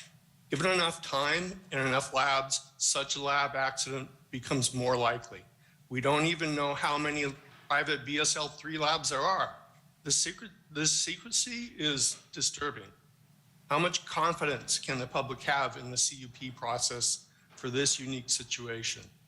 The only way we could enforce a CUP is after the unthinkable happens, making it a poor tool for this situation. How will a release of a biological agent be detected, and what will be the disaster response to such a release? There is no local agency with the responsibility or the expertise to know what to test for or how to act when the unthinkable happens. Please vote for option 2. Do not permit BSL-3 labs in San Carlos. Thank you. Thank you, Paul. Okay, up next is Bryce Nichols, and then you'll be followed by Debbie and Gary Baldacci. Hi, my name is Bryce Nichols. I am a professor of genetics and lab director at the Waxman Institute of Microbiology at Rutgers. I am here at the invitation of several Silicon Valley residents who oppose BSL-3 labs in their communities, and I speak in support of their position. I'd like to echo a couple of points that were made earlier, just a few moments earlier, in fact, about concerns regarding how many biolabs there really are. I mean, this came up with Vice Mayor Dugan question when he asked how many of these are there, and it was pointed out that we really don't know. It was also pointed out that you won't be able to know what agents are being worked on in these facilities either. So I find it difficult to understand how concerns of the community have been adequately addressed with these conditional use permits, given that they won't really know what labs, how many labs are there and what labs are working on. Also, given that there are no US regulations with force of law, only guidelines for biosafety controls and standards for research with these dangerous pathogens, what really is a true penalty for a lab that violates these standards and has an accident that results in massive casualties? The penalty, as far as my understanding, is they lose their permit. Frankly, who cares about that? I think the issue here is very clear. It sounds like many of the residents are standing up and they are opposing the BSL-3 labs. And I encourage the city council to hear these pleas and do the right thing and ban them. I would really strongly urge. It sounds like there's very low economic benefit to very high risk. So I thank you for your time. Thank you, Bryce. Up next is Debbie and Gary Baldacci, and you'll be followed by Sean Peters. Hi, this is Gary. Good evening, Mayor Rack and council members. We applaud your leadership in being the first city in Silicon Valley to actually regulate biosafety labs. Last summer, a unanimous city council directed staff to prepare a biosafety ordinance that would ban level 3 labs. Several of you said you would never approve one. Tonight, we're asking you to have the courage of your convictions and to ban these labs in San Carlos. What changed? Staff presented the ordinance to the Planning Commission in February. Economic Director Al Survey assured them that the ban would not have a negative impact on the effect of the economic growth because only 1% of lab tenants use level 3 labs. He said, "We feel good about the ban going forward." Unfortunately, some of the commissioners didn't agree and directed staff to prepare a second ordinance that would allow level 3 labs in an inadequate controlled use permit that fails to ensure public safety. Commissioner Roof, who works for Genentech, strongly opposed the ban. Does he have conflict of interest? One developer made an outrageous claim that level 3 labs are foolproof. Lobbyists attacked members of the public as being uninformed, despite the fact that we quoted renowned scientists like Dr. Richard Ebright, who advocates for reducing the number of high containment labs for the strengthening of biosafety, biosecurity, biorisk management for the research on dangerous pathogens. Please don't be intimidated or manipulated by developers who threaten the collapse of economic growth if there's a ban. They claim that only 1% of the tenants use level 3 bans. Well, if that's true, why are we fighting so hard to allow them? Please ban level 3 labs now. Thank you. Thank you, Gary. Is Debbie speaking as well? Yes. Okay, go ahead, Debbie. Good evening, council members. We hope that you will honor your earlier commitment to ban high containment biosafety level 3 labs in order to protect public health and environmental safety. Please consider these 5 observations. Number 1, developers appear to have intentionally misrepresented and sought to conceal the number of level 3 labs planned in San Carlos. Number 2, there are 3.5 million square feet of new developments on the city's website. At least 3 of them appear to have level 3 facilities based on 23 feet tall exhaust stacks on the roof. One developer, only one, has disclosed plans for level 3.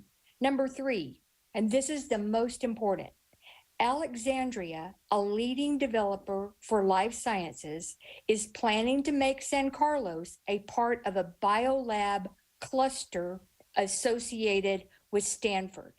Let that sink in. They're going to use the cover of Stanford University to get bio level 3 lab research. They are planning almost 9 million square feet of labs in San Francisco. However, we don't think that includes 1.3 million square foot mega development planned in San Carlos. Number 4, contrary to their website's assertion that they uphold the highest levels of transparency, integrity, and accountability, they do not. We met with an Alexandria spokesperson and she refused to disclose the biosafety levels of their proposed labs or existing labs and types of research. And finally, number 5, we think Alexandria and other developers are planning to build at least 3 or 4 BSL-3 labs in San Carlos. That is alarming because there are only 7 of these labs in the entire Bay Area. We are concerned that a lab accident would result in prolonged lockdowns, shelter in place, or evacuation orders. Don't allow San Carlos to become the high containment lab capital of Silicon Valley. Please follow the researchers, Dr. Ebright and Dr. Bryce Debbie, I Nichols. need you to wrap up, please. Thank you, sir. Please follow the recommendations of Dr. Nichols and Dr. Ebright and biosafetynow.org and ban the labs. Thank you so much. Thank you, Debbie. Okay, up next, we have Sean Peters, and you'll be followed by Angela Williams-Mitchell.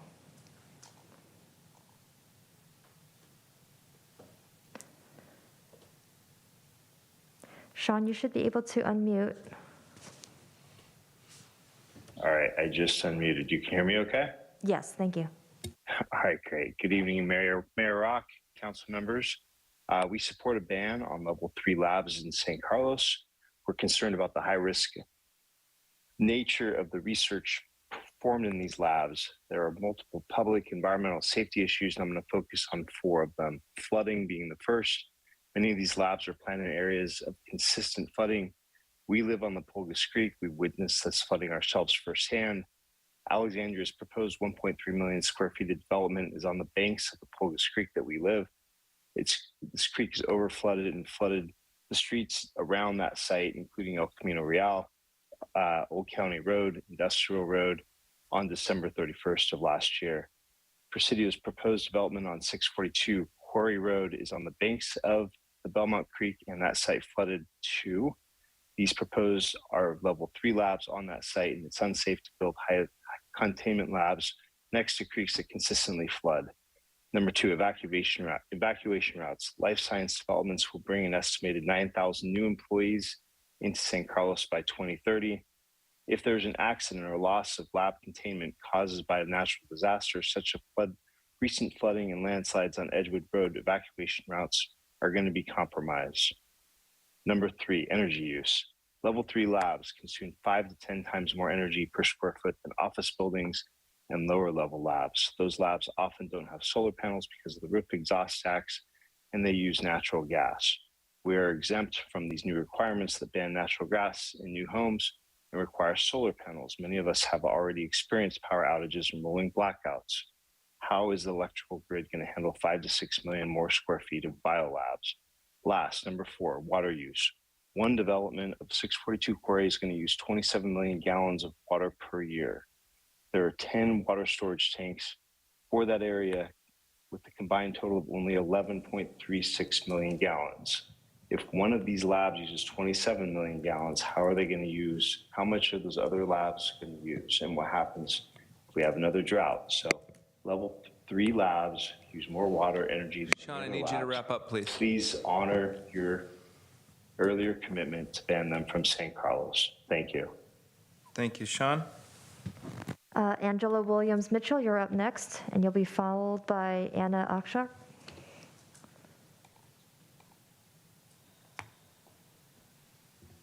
Good evening. Good evening, Mayor, Vice Mayor, City Councilors, and others. My name is Angela Williams-Mitchell of Boston, Massachusetts, representing Roxbury Safety Net.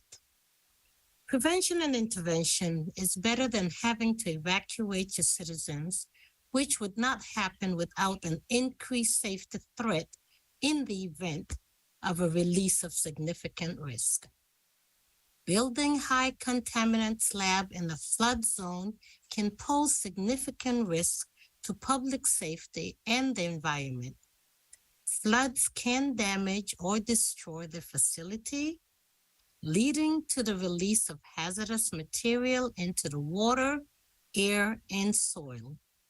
Floodwaters can also carry dangerous pathogens, chemicals, and debris into the lab, potentially contaminating experiments, samples, and equipment.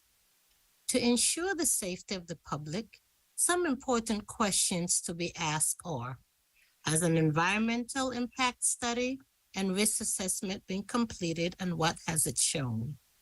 Is there an emergency preparedness plan for pathogen releases? What flood mitigation measures will be implemented to protect the facilities and surrounding area? What emergency plan are in place to address potential flooding or other disasters? What measures will be taken to prevent contamination in the creek and nearby communities in the event of a flood, earthquake, or other emergencies? How will potential damages be mitigated? What regulatory approvals and permits will be required to build and operate the facilities, and what oversight will be provided to ensure compliance? A safety plan for the lab should include measures to prevent, detect, and respond to emergencies such as flood, fire, spills, earthquake, and so forth. Angela, I need you to wrap up, please. You're over time. This plan could also address potential risk and hazard material and pathogens. The plan should be regulatory. Reviewed and updated. Thank you very much for the opportunity. Thank you, Angela. Thank you, Angela. There's 4 more hands on Zoom. So up next is Anna Ashok, and you'll be followed by Ben Fuller. Good evening. Can you hear me? Yes, thank you. Okay. Thank you, City Council, for all of your work for us and for all these different matters. I just want to echo a lot of what people are saying regarding banning BSL level 3, BSL 3 and BSL 4 labs.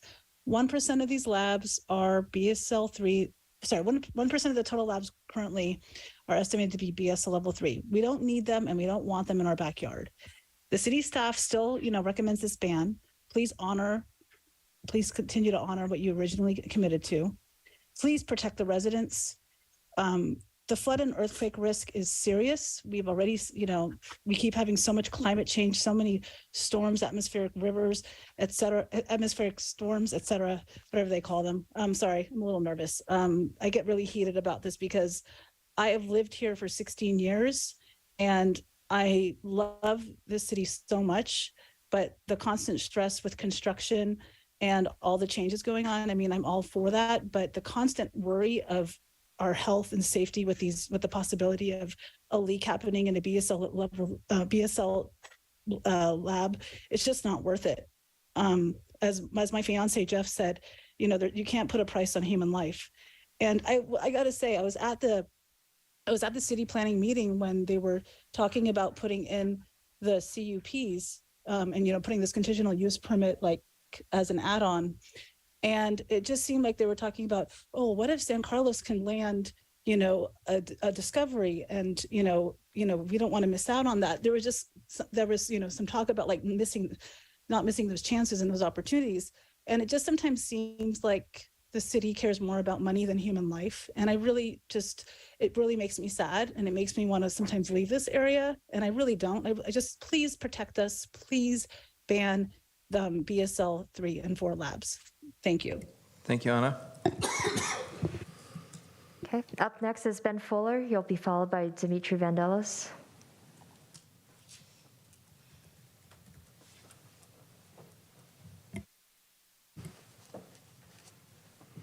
Ben, you should be able to unmute.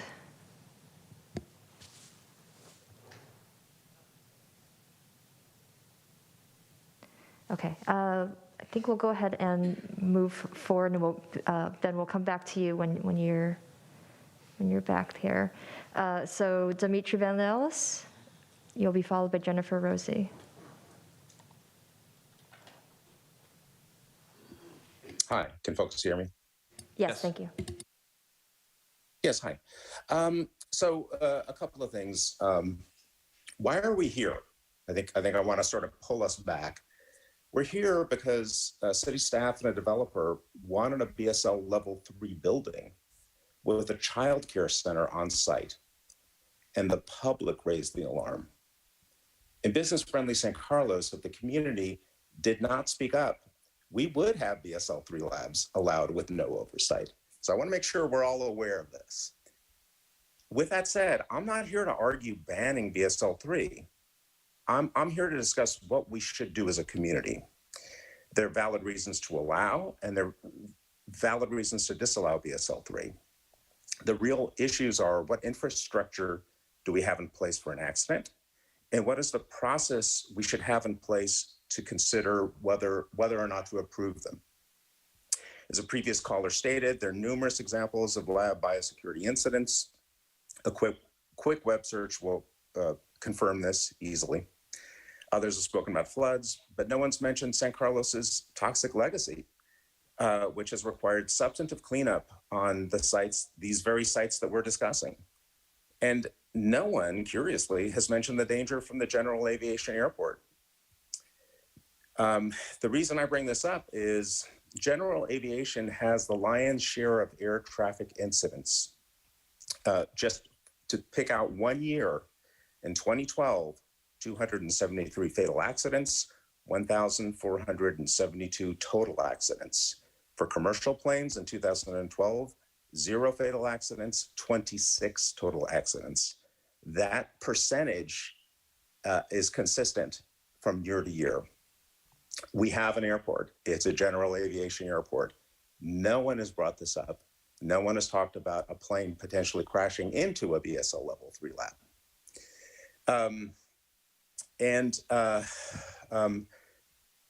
This is a nascent technology. And we really need to take our time to do the right thing and to think this through. And in my personal opinion, the Planning Commission is not the group that should make this decision via a conditional use permit process. Dimitri, I need you to wrap up, please. Okay, I'm almost done. Whatever our decision is as a community, we need an open public process that informs all San Carlos residents and not leave this decision to the Planning Commission. And finally, I do want to state that, in my opinion, Alexandria has been one of the most responsible developers and has worked with our community in positive ways. And I want to make sure people understand that. We have a very good relationship with them, and they've done a wonderful job at doing toxic cleanup. So I don't want, some folks have singled them out, but I want to single them out as a developer that's been extremely responsible. So I'll stop there. Okay, thank you, Dimitri. We have 5 hands back up now on Zoom. So next up is Jennifer Rossi, and you'll be followed by Lorraine F. Yeah, hi. There's 2 of us that want to speak, just to let you know. It's myself and my husband, Daniel. My name's Jennifer Rossi, and I live very close to where the biotech is being developed. So I am just giving comment to echo the many comments that have spoken against having biosafety level 3 and 4 labs in San Carlos. I have a few questions. I don't know if they can be answered, but I do wonder what's exhausted into the air when there's a BSL 3 lab and how that would affect residents that live nearby. As one of the consultants shared, most of the BSL 3 labs are on university campuses. And I think that there's a reason for that. If you look at where most of the BSL 3 labs are that we know about, they are on big campuses. They're either on university campuses or big campus-like settings with lots of buildings and far away from residencies. And so I think that that's a good reason to not allow BSL 3 here, because there are residents that are very close. If you do proceed with the CUP, I would ask that you make sure that that those labs are restricted to at least 1,000 feet from residences, and that a notification of residents within at least 1 mile radius of the lab are notified by mail of any time there's a CUP application, so that it is very transparent and that residents can be involved and understand what is happening so close to their residence. And again, please ban those BSL-3 and BSL-4 labs. And I will turn it over to my husband, Daniel. Hi Hold there. on, Daniel, 1 second, please, before you go. I just need to announce that I need to leave in about 30 minutes tonight. So I don't know where the council is, I don't think we'll be finished in 30 minutes. I would like to participate and see if people are open to continuing this item. We can go for another 30 minutes and then move on. How do people feel about it? Thank you, Mr. Mayor. I think every vote in this council is going to be important. And I understand you have to leave. You have a trip that you need to get to. I'd like to continue the discussion, continue the public hearing, but I think we should continue the meeting. Fine with that. To a subsequent day, maybe in 2 weeks or 4 weeks or whatever we agree on. But I'm not comfortable with only 4 of us making a decision. I think it should be a full council decision.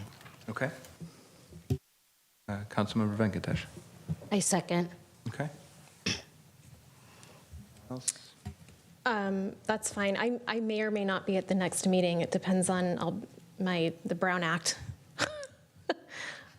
Because I will not be physically present here. I will be on the road, and it will depend on noticing and things like that. So I don't know. I don't know. We could talk about that.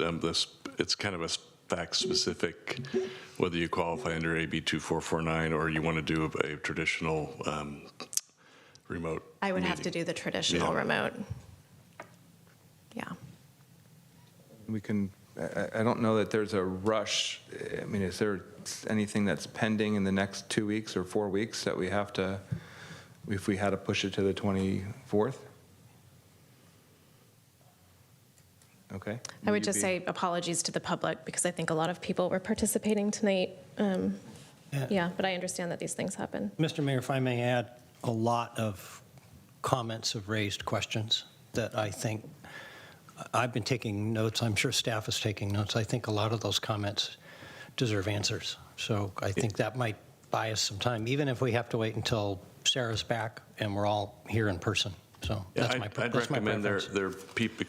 I'm sorry, Councilmember Collins. Go There's ahead. some people in the audience that might want to speak. We have a little more time to continue the public comment period, and then the council can move on the I think it sounds continuance. like we might be able to get through the public comment period. I'm not sure we can get through that last part, which is, I want to make sure we have time for that. I apologize. Yeah, let's do the people in person. Let's finish the one, Jennifer's husband, and then we'll go in person. Thanks, Adam. Thank you. Am I still unmuted? Nope. Yes, you're good. One thing I just wanted to say, I know, some of the developers or some of the people were stating that having a level 3 would make us more appealing to prospective, tenant of some sort. But our location in the Bay Area, we haven't really spoken to it, but it's appealing just in where we are located because we're, right in the middle of, the Bay Area. Commuting from any parts of the Bay Area is very easy here. Saying that having a level 3 is going to make it, you could have level 2 because just the site and where its location is ideal in so many as a commuter. And as you know, most people in the Bay Area have to commute to work. So that hasn't really been talked about, and I say if we ban that level 3, there's still going to be people excited to move into these buildings. And, I'm still worried, that if we had the conditional use permits, that, if we could move that closer down to the Britain side where there's actually no neighborhood actually adjacent to it, that would be something, the south side of this community, and put the buildings there, or even those, that would put it a bit farther away from actual homes and neighborhoods. But I really thank you guys for all your considerations. And prior to this, we've been talking about this for several weeks and months, and I'm glad, because initially it seemed like it was not even going to be spoken to. But I'm glad that we're actually giving some thoughtful, conversations here with City Council and the all the committees involved. Thank you. Oh, thank you. Okay, let's do the in-person ones, and then we'll go back to whatever may be left online. Okay, so in person, we have David Crabb.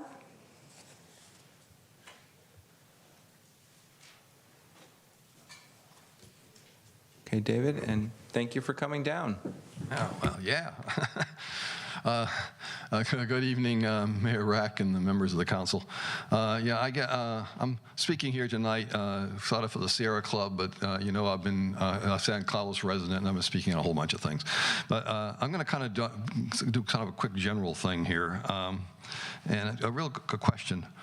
Is it a good idea to locate a BSL-3 lab in the center of a dense urban population of 700,000 residents countywide in a major earthquake zone where a 7.9 or larger earthquake is a potential in the next 30 years? We all know the big one is coming.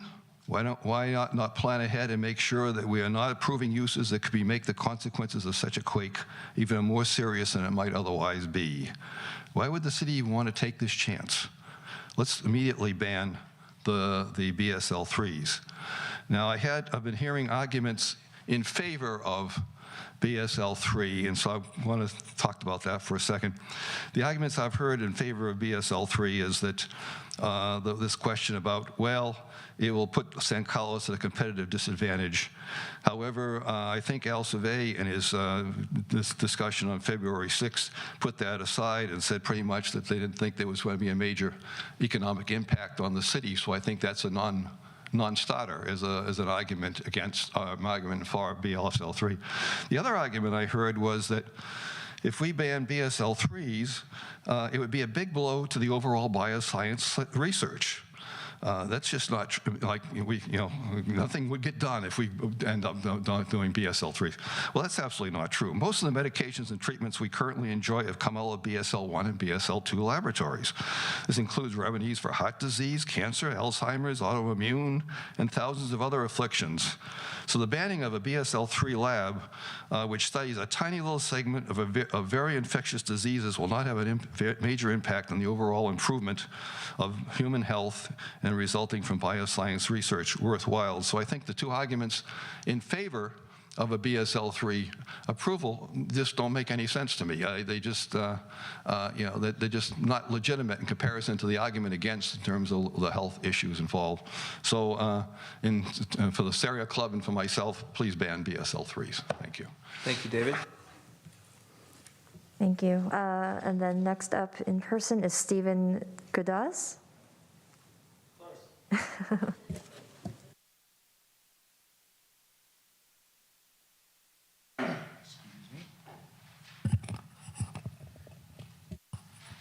Hi, guys. Oops, am I hurting the mic? Okay. Is that good? Okay. Thanks very much. Actually, my name is Stephen Goodale, just for the record. Hello, Mayor Rack and Council. I have a big prepared thing to talk about, but I want to first say that it's actually really heartening, having worked on this for like 5 to 6 months, to have so many people from the community outpouring their views and opinions on this with a certain level of education, which is really, really nice to see, because we literally had none of this about a year ago.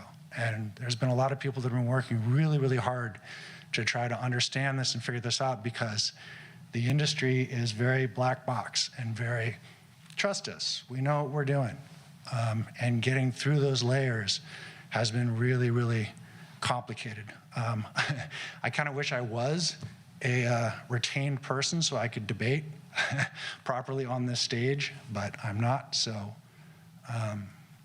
a couple of quick things.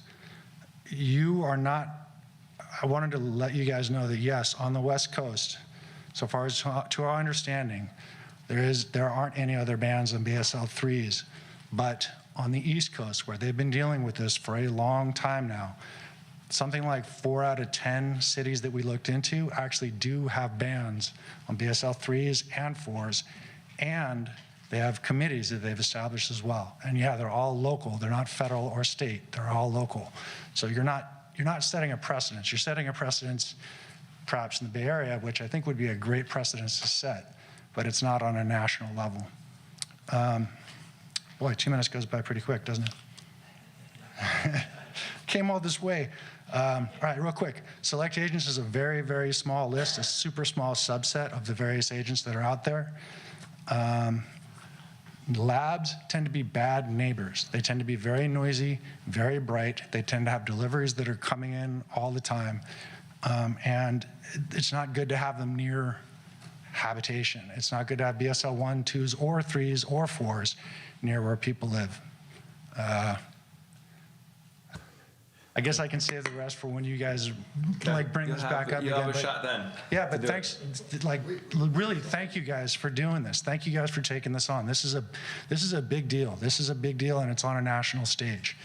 This is a big thing. So thanks very much for doing what you guys are doing. Thanks, Steve. Okay. So we have 6 hands up on Zoom right now. Next up is Lorraine F. Okay. And you'll be followed by Ben Fuller. Hi, my name is Lorraine Folks. Thank you for having me. Thank you for doing this wonderful forum, this public hearing, making it public so that people can actually see what's going on.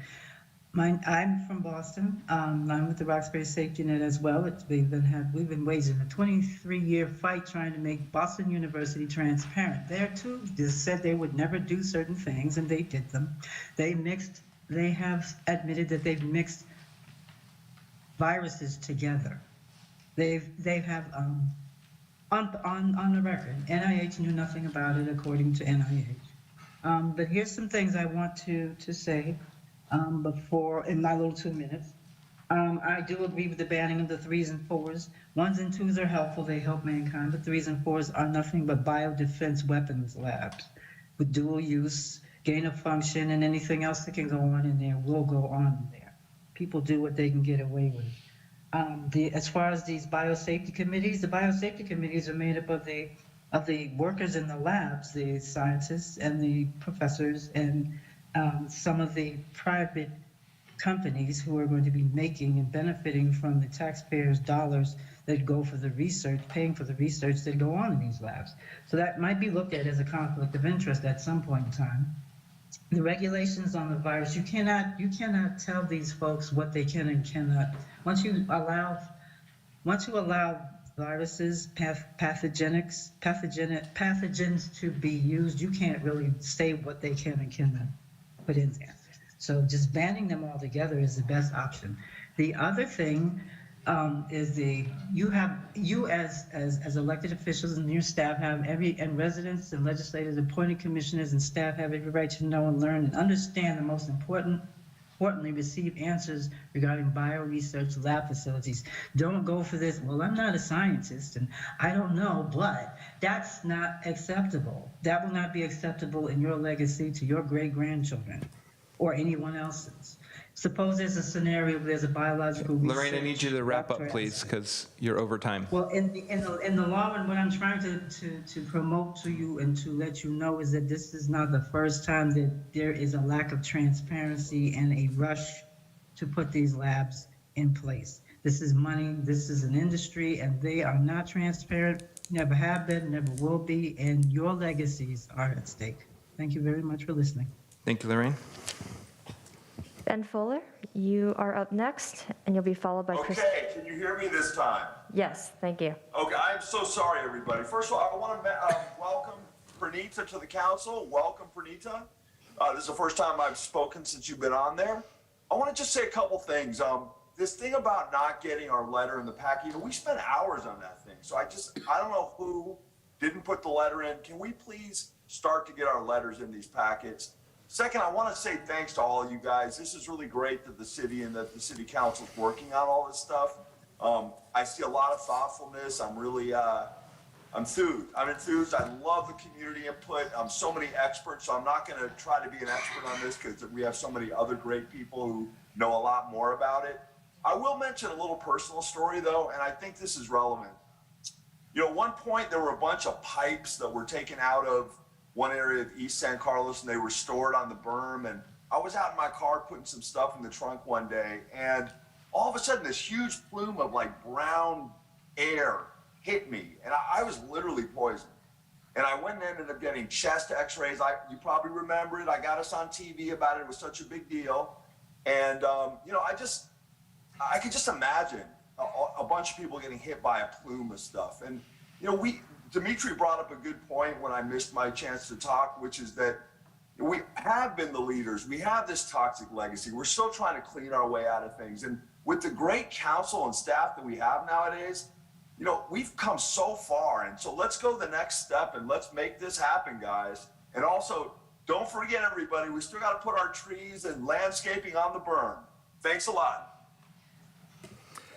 Thank you, Ben. And I just would note, in terms of letters in the packet, if it's a public hearing, you should know further in advance, and we need to get them by Wednesday, because then the agenda comes out, just for future reference. But thank you for reminding us about it's a good sort of PSA on that one. Okay, up next is Christy Shirilla. You'll be followed by Claire Allen. Thank you. Hi, good evening, Council. I'm Christy Shirilla, the Bay Area Policy Manager for Biocom California. Biocom represents about 1,700 members in California, around 600 of which are in the Bay Area. I would like to say that we fully support the Planning Commission's recommendation to have a conditional use permit on BSL-3s and to ban BSL-4s. As for some of the earlier comments, I just want to talk specifically to unregulated labs. There is no such thing as an unregulated lab. Every lab, whether it's public or privately funded, is required to comply with regulations at the federal, state, and local levels. Every research lab in California must comply with regulations from approximately 20 agencies, depending on the research activities. And regulatory agencies regularly inspect facilities to ensure conformity with required permits and regulations. Additionally, life science facilities employ environmental health and safety professionals who must obtain their own professional certification in safety and occupational health that require yearly recertification. In the case of an emergency, such as a natural disaster, a lot of folks have brought up earthquakes and floods. A lab is isolated and decommissioned, and it can only be recommissioned after regulatory approval. I think that is all I have for tonight. Thank you for your time. Thank you, Christy. Up next is Claire Allen, and you'll be followed by Nicole.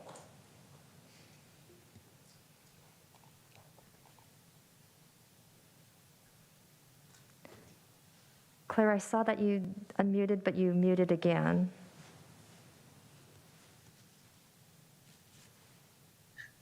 You're unmuted Hello? now. There you go. Okay, thank you. I just want to say thank you very much for having us tonight or this morning. And I want to say that this council is so great.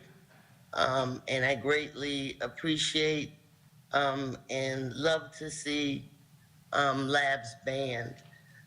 You know, I think it was the mayor that asked about preparedness, and we came up with a thing called the CLC. The CLC is the Community Liaison Committee, and that's where the group met with the scientists in the labs and got explanation of what is what. Police don't come in our labs if there's such a fire. They just stand outside, and they put the fire out inside. The reason why we took BU to court was BU refused to believe of an accident. They claimed they've never had an accident. They won't have an accident. So don't worry about it. Risk assessment is very important, especially for those who are talking about, the floods. I think it was the mayor was talking about accidents. Yes, BU has made an accident around the bacteria tularemia. Didn't notify anybody, didn't do anything until it was found out by the news. They also mixed Corona-19, the original, and Omicron, the original, and mixed it together, and now there's COVID-2. A lot of labs have aerosol. If you have aerosol in your labs, that kind of looks like maybe they will be messing with the with the pathogens. I think what I would like to say to the people that are trying to get more information, check out your regional FEMA map. Where the regional FEMA map, on it, it has the FEMA laboratory, main FEMA laboratory, and the states that are in these regions. Okay. So look Claire, out. I need you to wrap up, please, because you're over time. Okay, sorry. Look up a regional map so you can understand a little bit better where your areas are and where they're coming from. As I said before, City Council, you're off the chain. You're doing really well. Don't let anybody change you for money or anything else. I really, really appreciate being here and be able to see something that we were trying to do in Boston. So thank you very much. I appreciate it. Thank you, Claire. Thank you, Claire. Nicole, you should be able to unmute.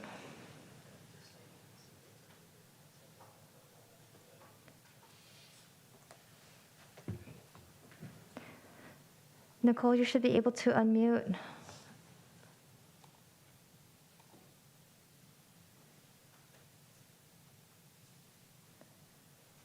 And I also see Anna Ashok, your hand is up, but I believe you've already spoken. I'm not sure if, nope, you just lowered it. Okay. No. Nope.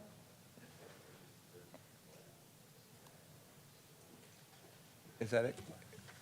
I don't know what's Chris, going is on. anybody else, or is that the I'm last seeing hands going up and down from various different people, so I'm not sure what's going on. But Nicole looks like she might be having audio issues because she's not unmuting. And after that, all the hands are back down, so no other hands. Okay. All right. So go ahead, Ron. Mr. Mayor, do you need a motion? Now, I know that we're going to continue this meeting, so I'm wondering whether or not we should close a public hearing or we should just continue it, or do we need to reopen it? It's a point of procedure, Mr. City Attorney. Yeah, in order to continue a public hearing, you need to set a specific date to bring it back, to adjourn that or to continue that particular or this hearing. If you want to close the hearing, you can do that, but there with a caveat that under the Brown Act, we have to allow the public to speak on items on the agenda. But but you are allowed to technically close the public hearing tonight and then not take public comment on this item and to the extent that you have this time. So it's unusual. We have not done that before in San Carlos, but I think that's a question that might come up at the next meeting. Okay, well, I'm not comfortable not taking public comment, so I think I'd rather just continue the meeting or. I believe we can close public comment, but then reopen it at the next meeting, and that way we don't have to set a date. Is that right? Well, we won't then have to set a date certain. Well, you can. Maybe I was not clear, but if you continue the item and keep the hearing open, you can select a date, or we can just continue it and start over again and hear any further public comment that you might have. The limitation, if you want to close the public hearing, we have to do a set date. Okay. All right. I'm sorry. sorry, Greg, can you say it one more time? If you need to close the hearing, you need to set a certain date? If you'd like to close the hearing and continue the item, we need to set the date for the continuation of the item. If you just want to keep the public hearing open, you don't have to set a specific date to bring it back. Okay, well, And we will renotice it. We're not sure. We probably ought to not close it for now. Yeah, Mr. Mayor, I move to continue item 10A to a date uncertain. I'll second. Okay. Chris, you have a motion and a second. We call the roll. Vice Mayor Dugan, Yes. Councilmember Collins, Yes. Councilmember McDowell, Yes. Councilmember McVeigh-Tesh, Yes. and Mayor Rack. Yes. Okay. Thank you, everyone. So I apologize that I have to run. And then I think Vice Mayor Dugan will take over. And just before we get to item 11, I just thank everybody, and we look forward to sort of further discussion. And as we move to item 11, I'm excited that this is coming up, and I would urge you all to move forward with it. Thank you, Mr. Mayor. Appreciate that. Vice Mayor Dugan taking over the meeting. And I do appreciate all the public comment and all the input we did receive on item 10A about the biosafety levels. At this time, I would like to adjourn for 5 minutes, and we'll reconvene at 9:40. Thank you.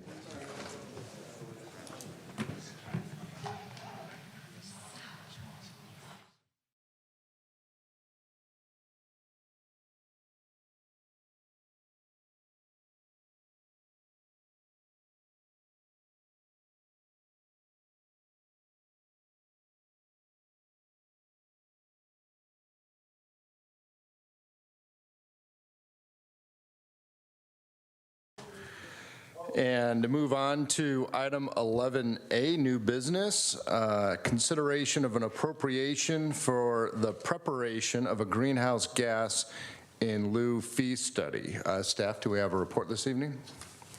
Yes.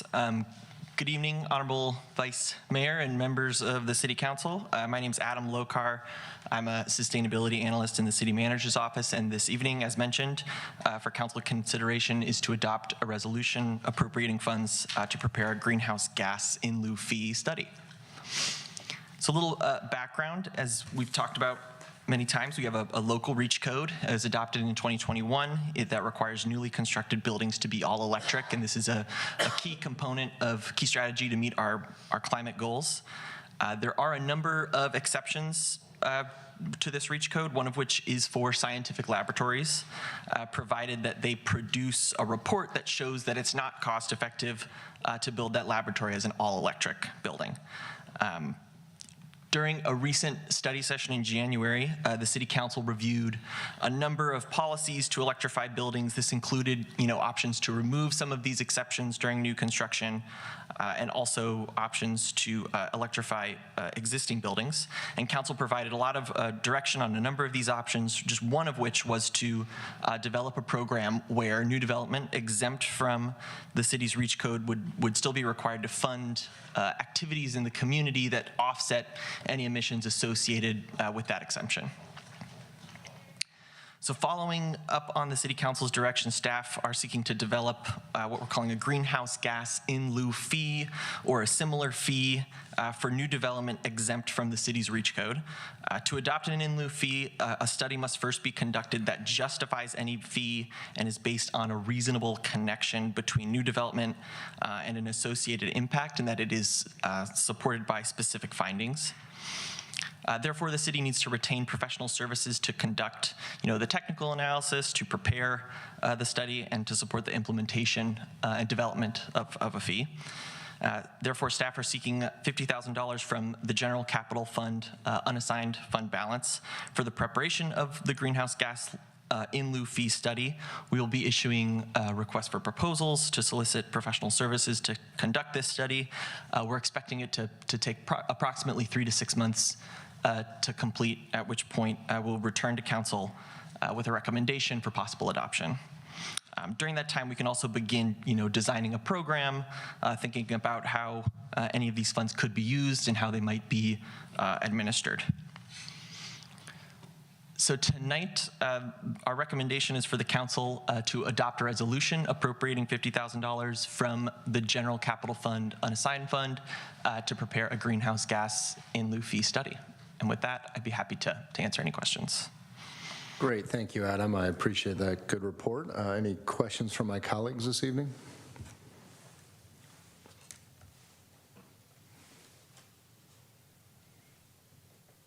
Councilmember Collins. Thank you, Mr. Mayor. Thank you, Mr. Mayor. I call you Mr. Mayor, Mr. Acting Mayor, Mr. Vice Mayor. Vice Mayor is fine. All right, thank you, Vice Mayor. I've never had to do that before in all these years. Or John, I'm fine with that. Adam, I'm going to confess, I spent so much time over the weekend studying 10A. I didn't study this very much, so. I guess the question, and I will admit in advance, it's probably in here, but how long do you anticipate this fee will take, or the study will take? Roughly 3 to 6 months. That's typical for an in lieu fee study. This is a little bit more unique. There aren't as many examples out there, so it might take on the longer end. Okay. And what do you expect to come out of it, and what would be then? I mean, let's assume we approve the money and you study it and you come back. Would you be recommending that that's just another part of a development fee, that we require some level of an in lieu payment?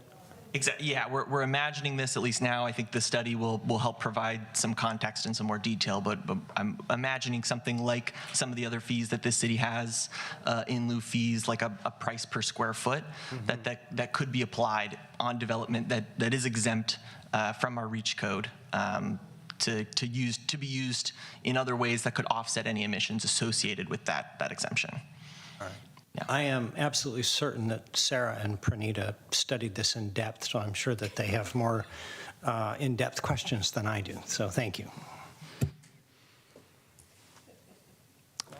Ron, I studied it so much, I have no questions.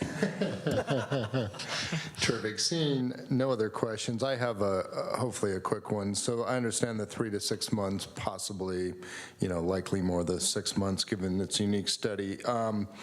Are there pending applications that, we're going to miss that won't be subject to this? I mean, where does this fall? And, if they've submitted the application, then this wouldn't apply? Or do we know what do we lose for the 6 month period? And, should we maybe appropriate a bit more and expedite this in some fashion?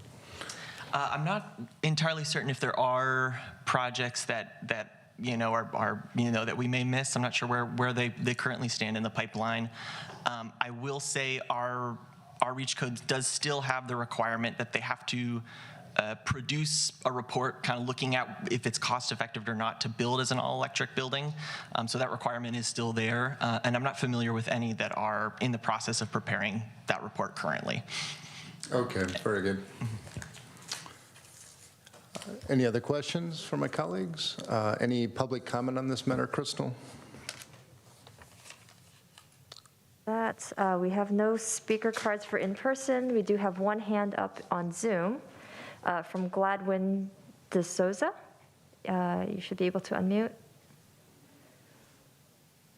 Good evening, Acting Mayor and Council. Thank you for proposing a greenhouse gas in lieu fee and mentioning how unsustainable buildings that characterize the biotech industry could be opportunities for expansion of electrification within the community.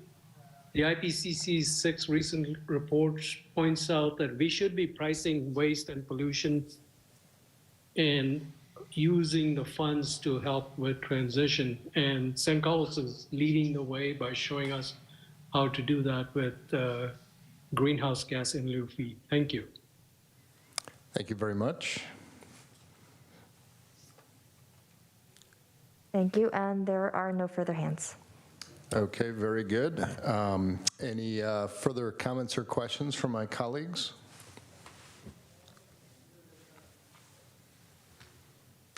My only comment would be if, assuming we do approve this, if the staff sees that we do have, you know, a stack of applications inbound or something, and more money would expedite this and get out in front of any significant projects, I would invite staff to return and ask for that additional appropriation. Got it. Okay. With that, I'll entertain a motion. Mr. Mayor, I will move that to adopt Resolution 2023-78? 38? 38. 38, okay. A resolution, I thought 78 was a little high for March. A resolution of the City Council of the City of San Carlos appropriating $50,000 from the General Capital Fund, Fund 25, unassigned fund balance for the preparation of a greenhouse gas in lieu fee study. I'll second. Terrific. If no more comment, we'll take a roll call. Crystal? Okay. Councilmember Venkatesh? Yes. Councilmember Collins? Yes. Councilmember McDowell? Yes. Mayor Rack is absent, and Vice Mayor Dugan. Yes. Thank you. Motion And passes. with that, the motion passes. Very good. We can move on now to item 12, agenda setting. Do any of my colleagues have anything to consider for our future agendas? None from me. All right, seeing none, we stand adjourned. Thank you very much. Nice job. You got the meeting over by All right. 10 o'clock.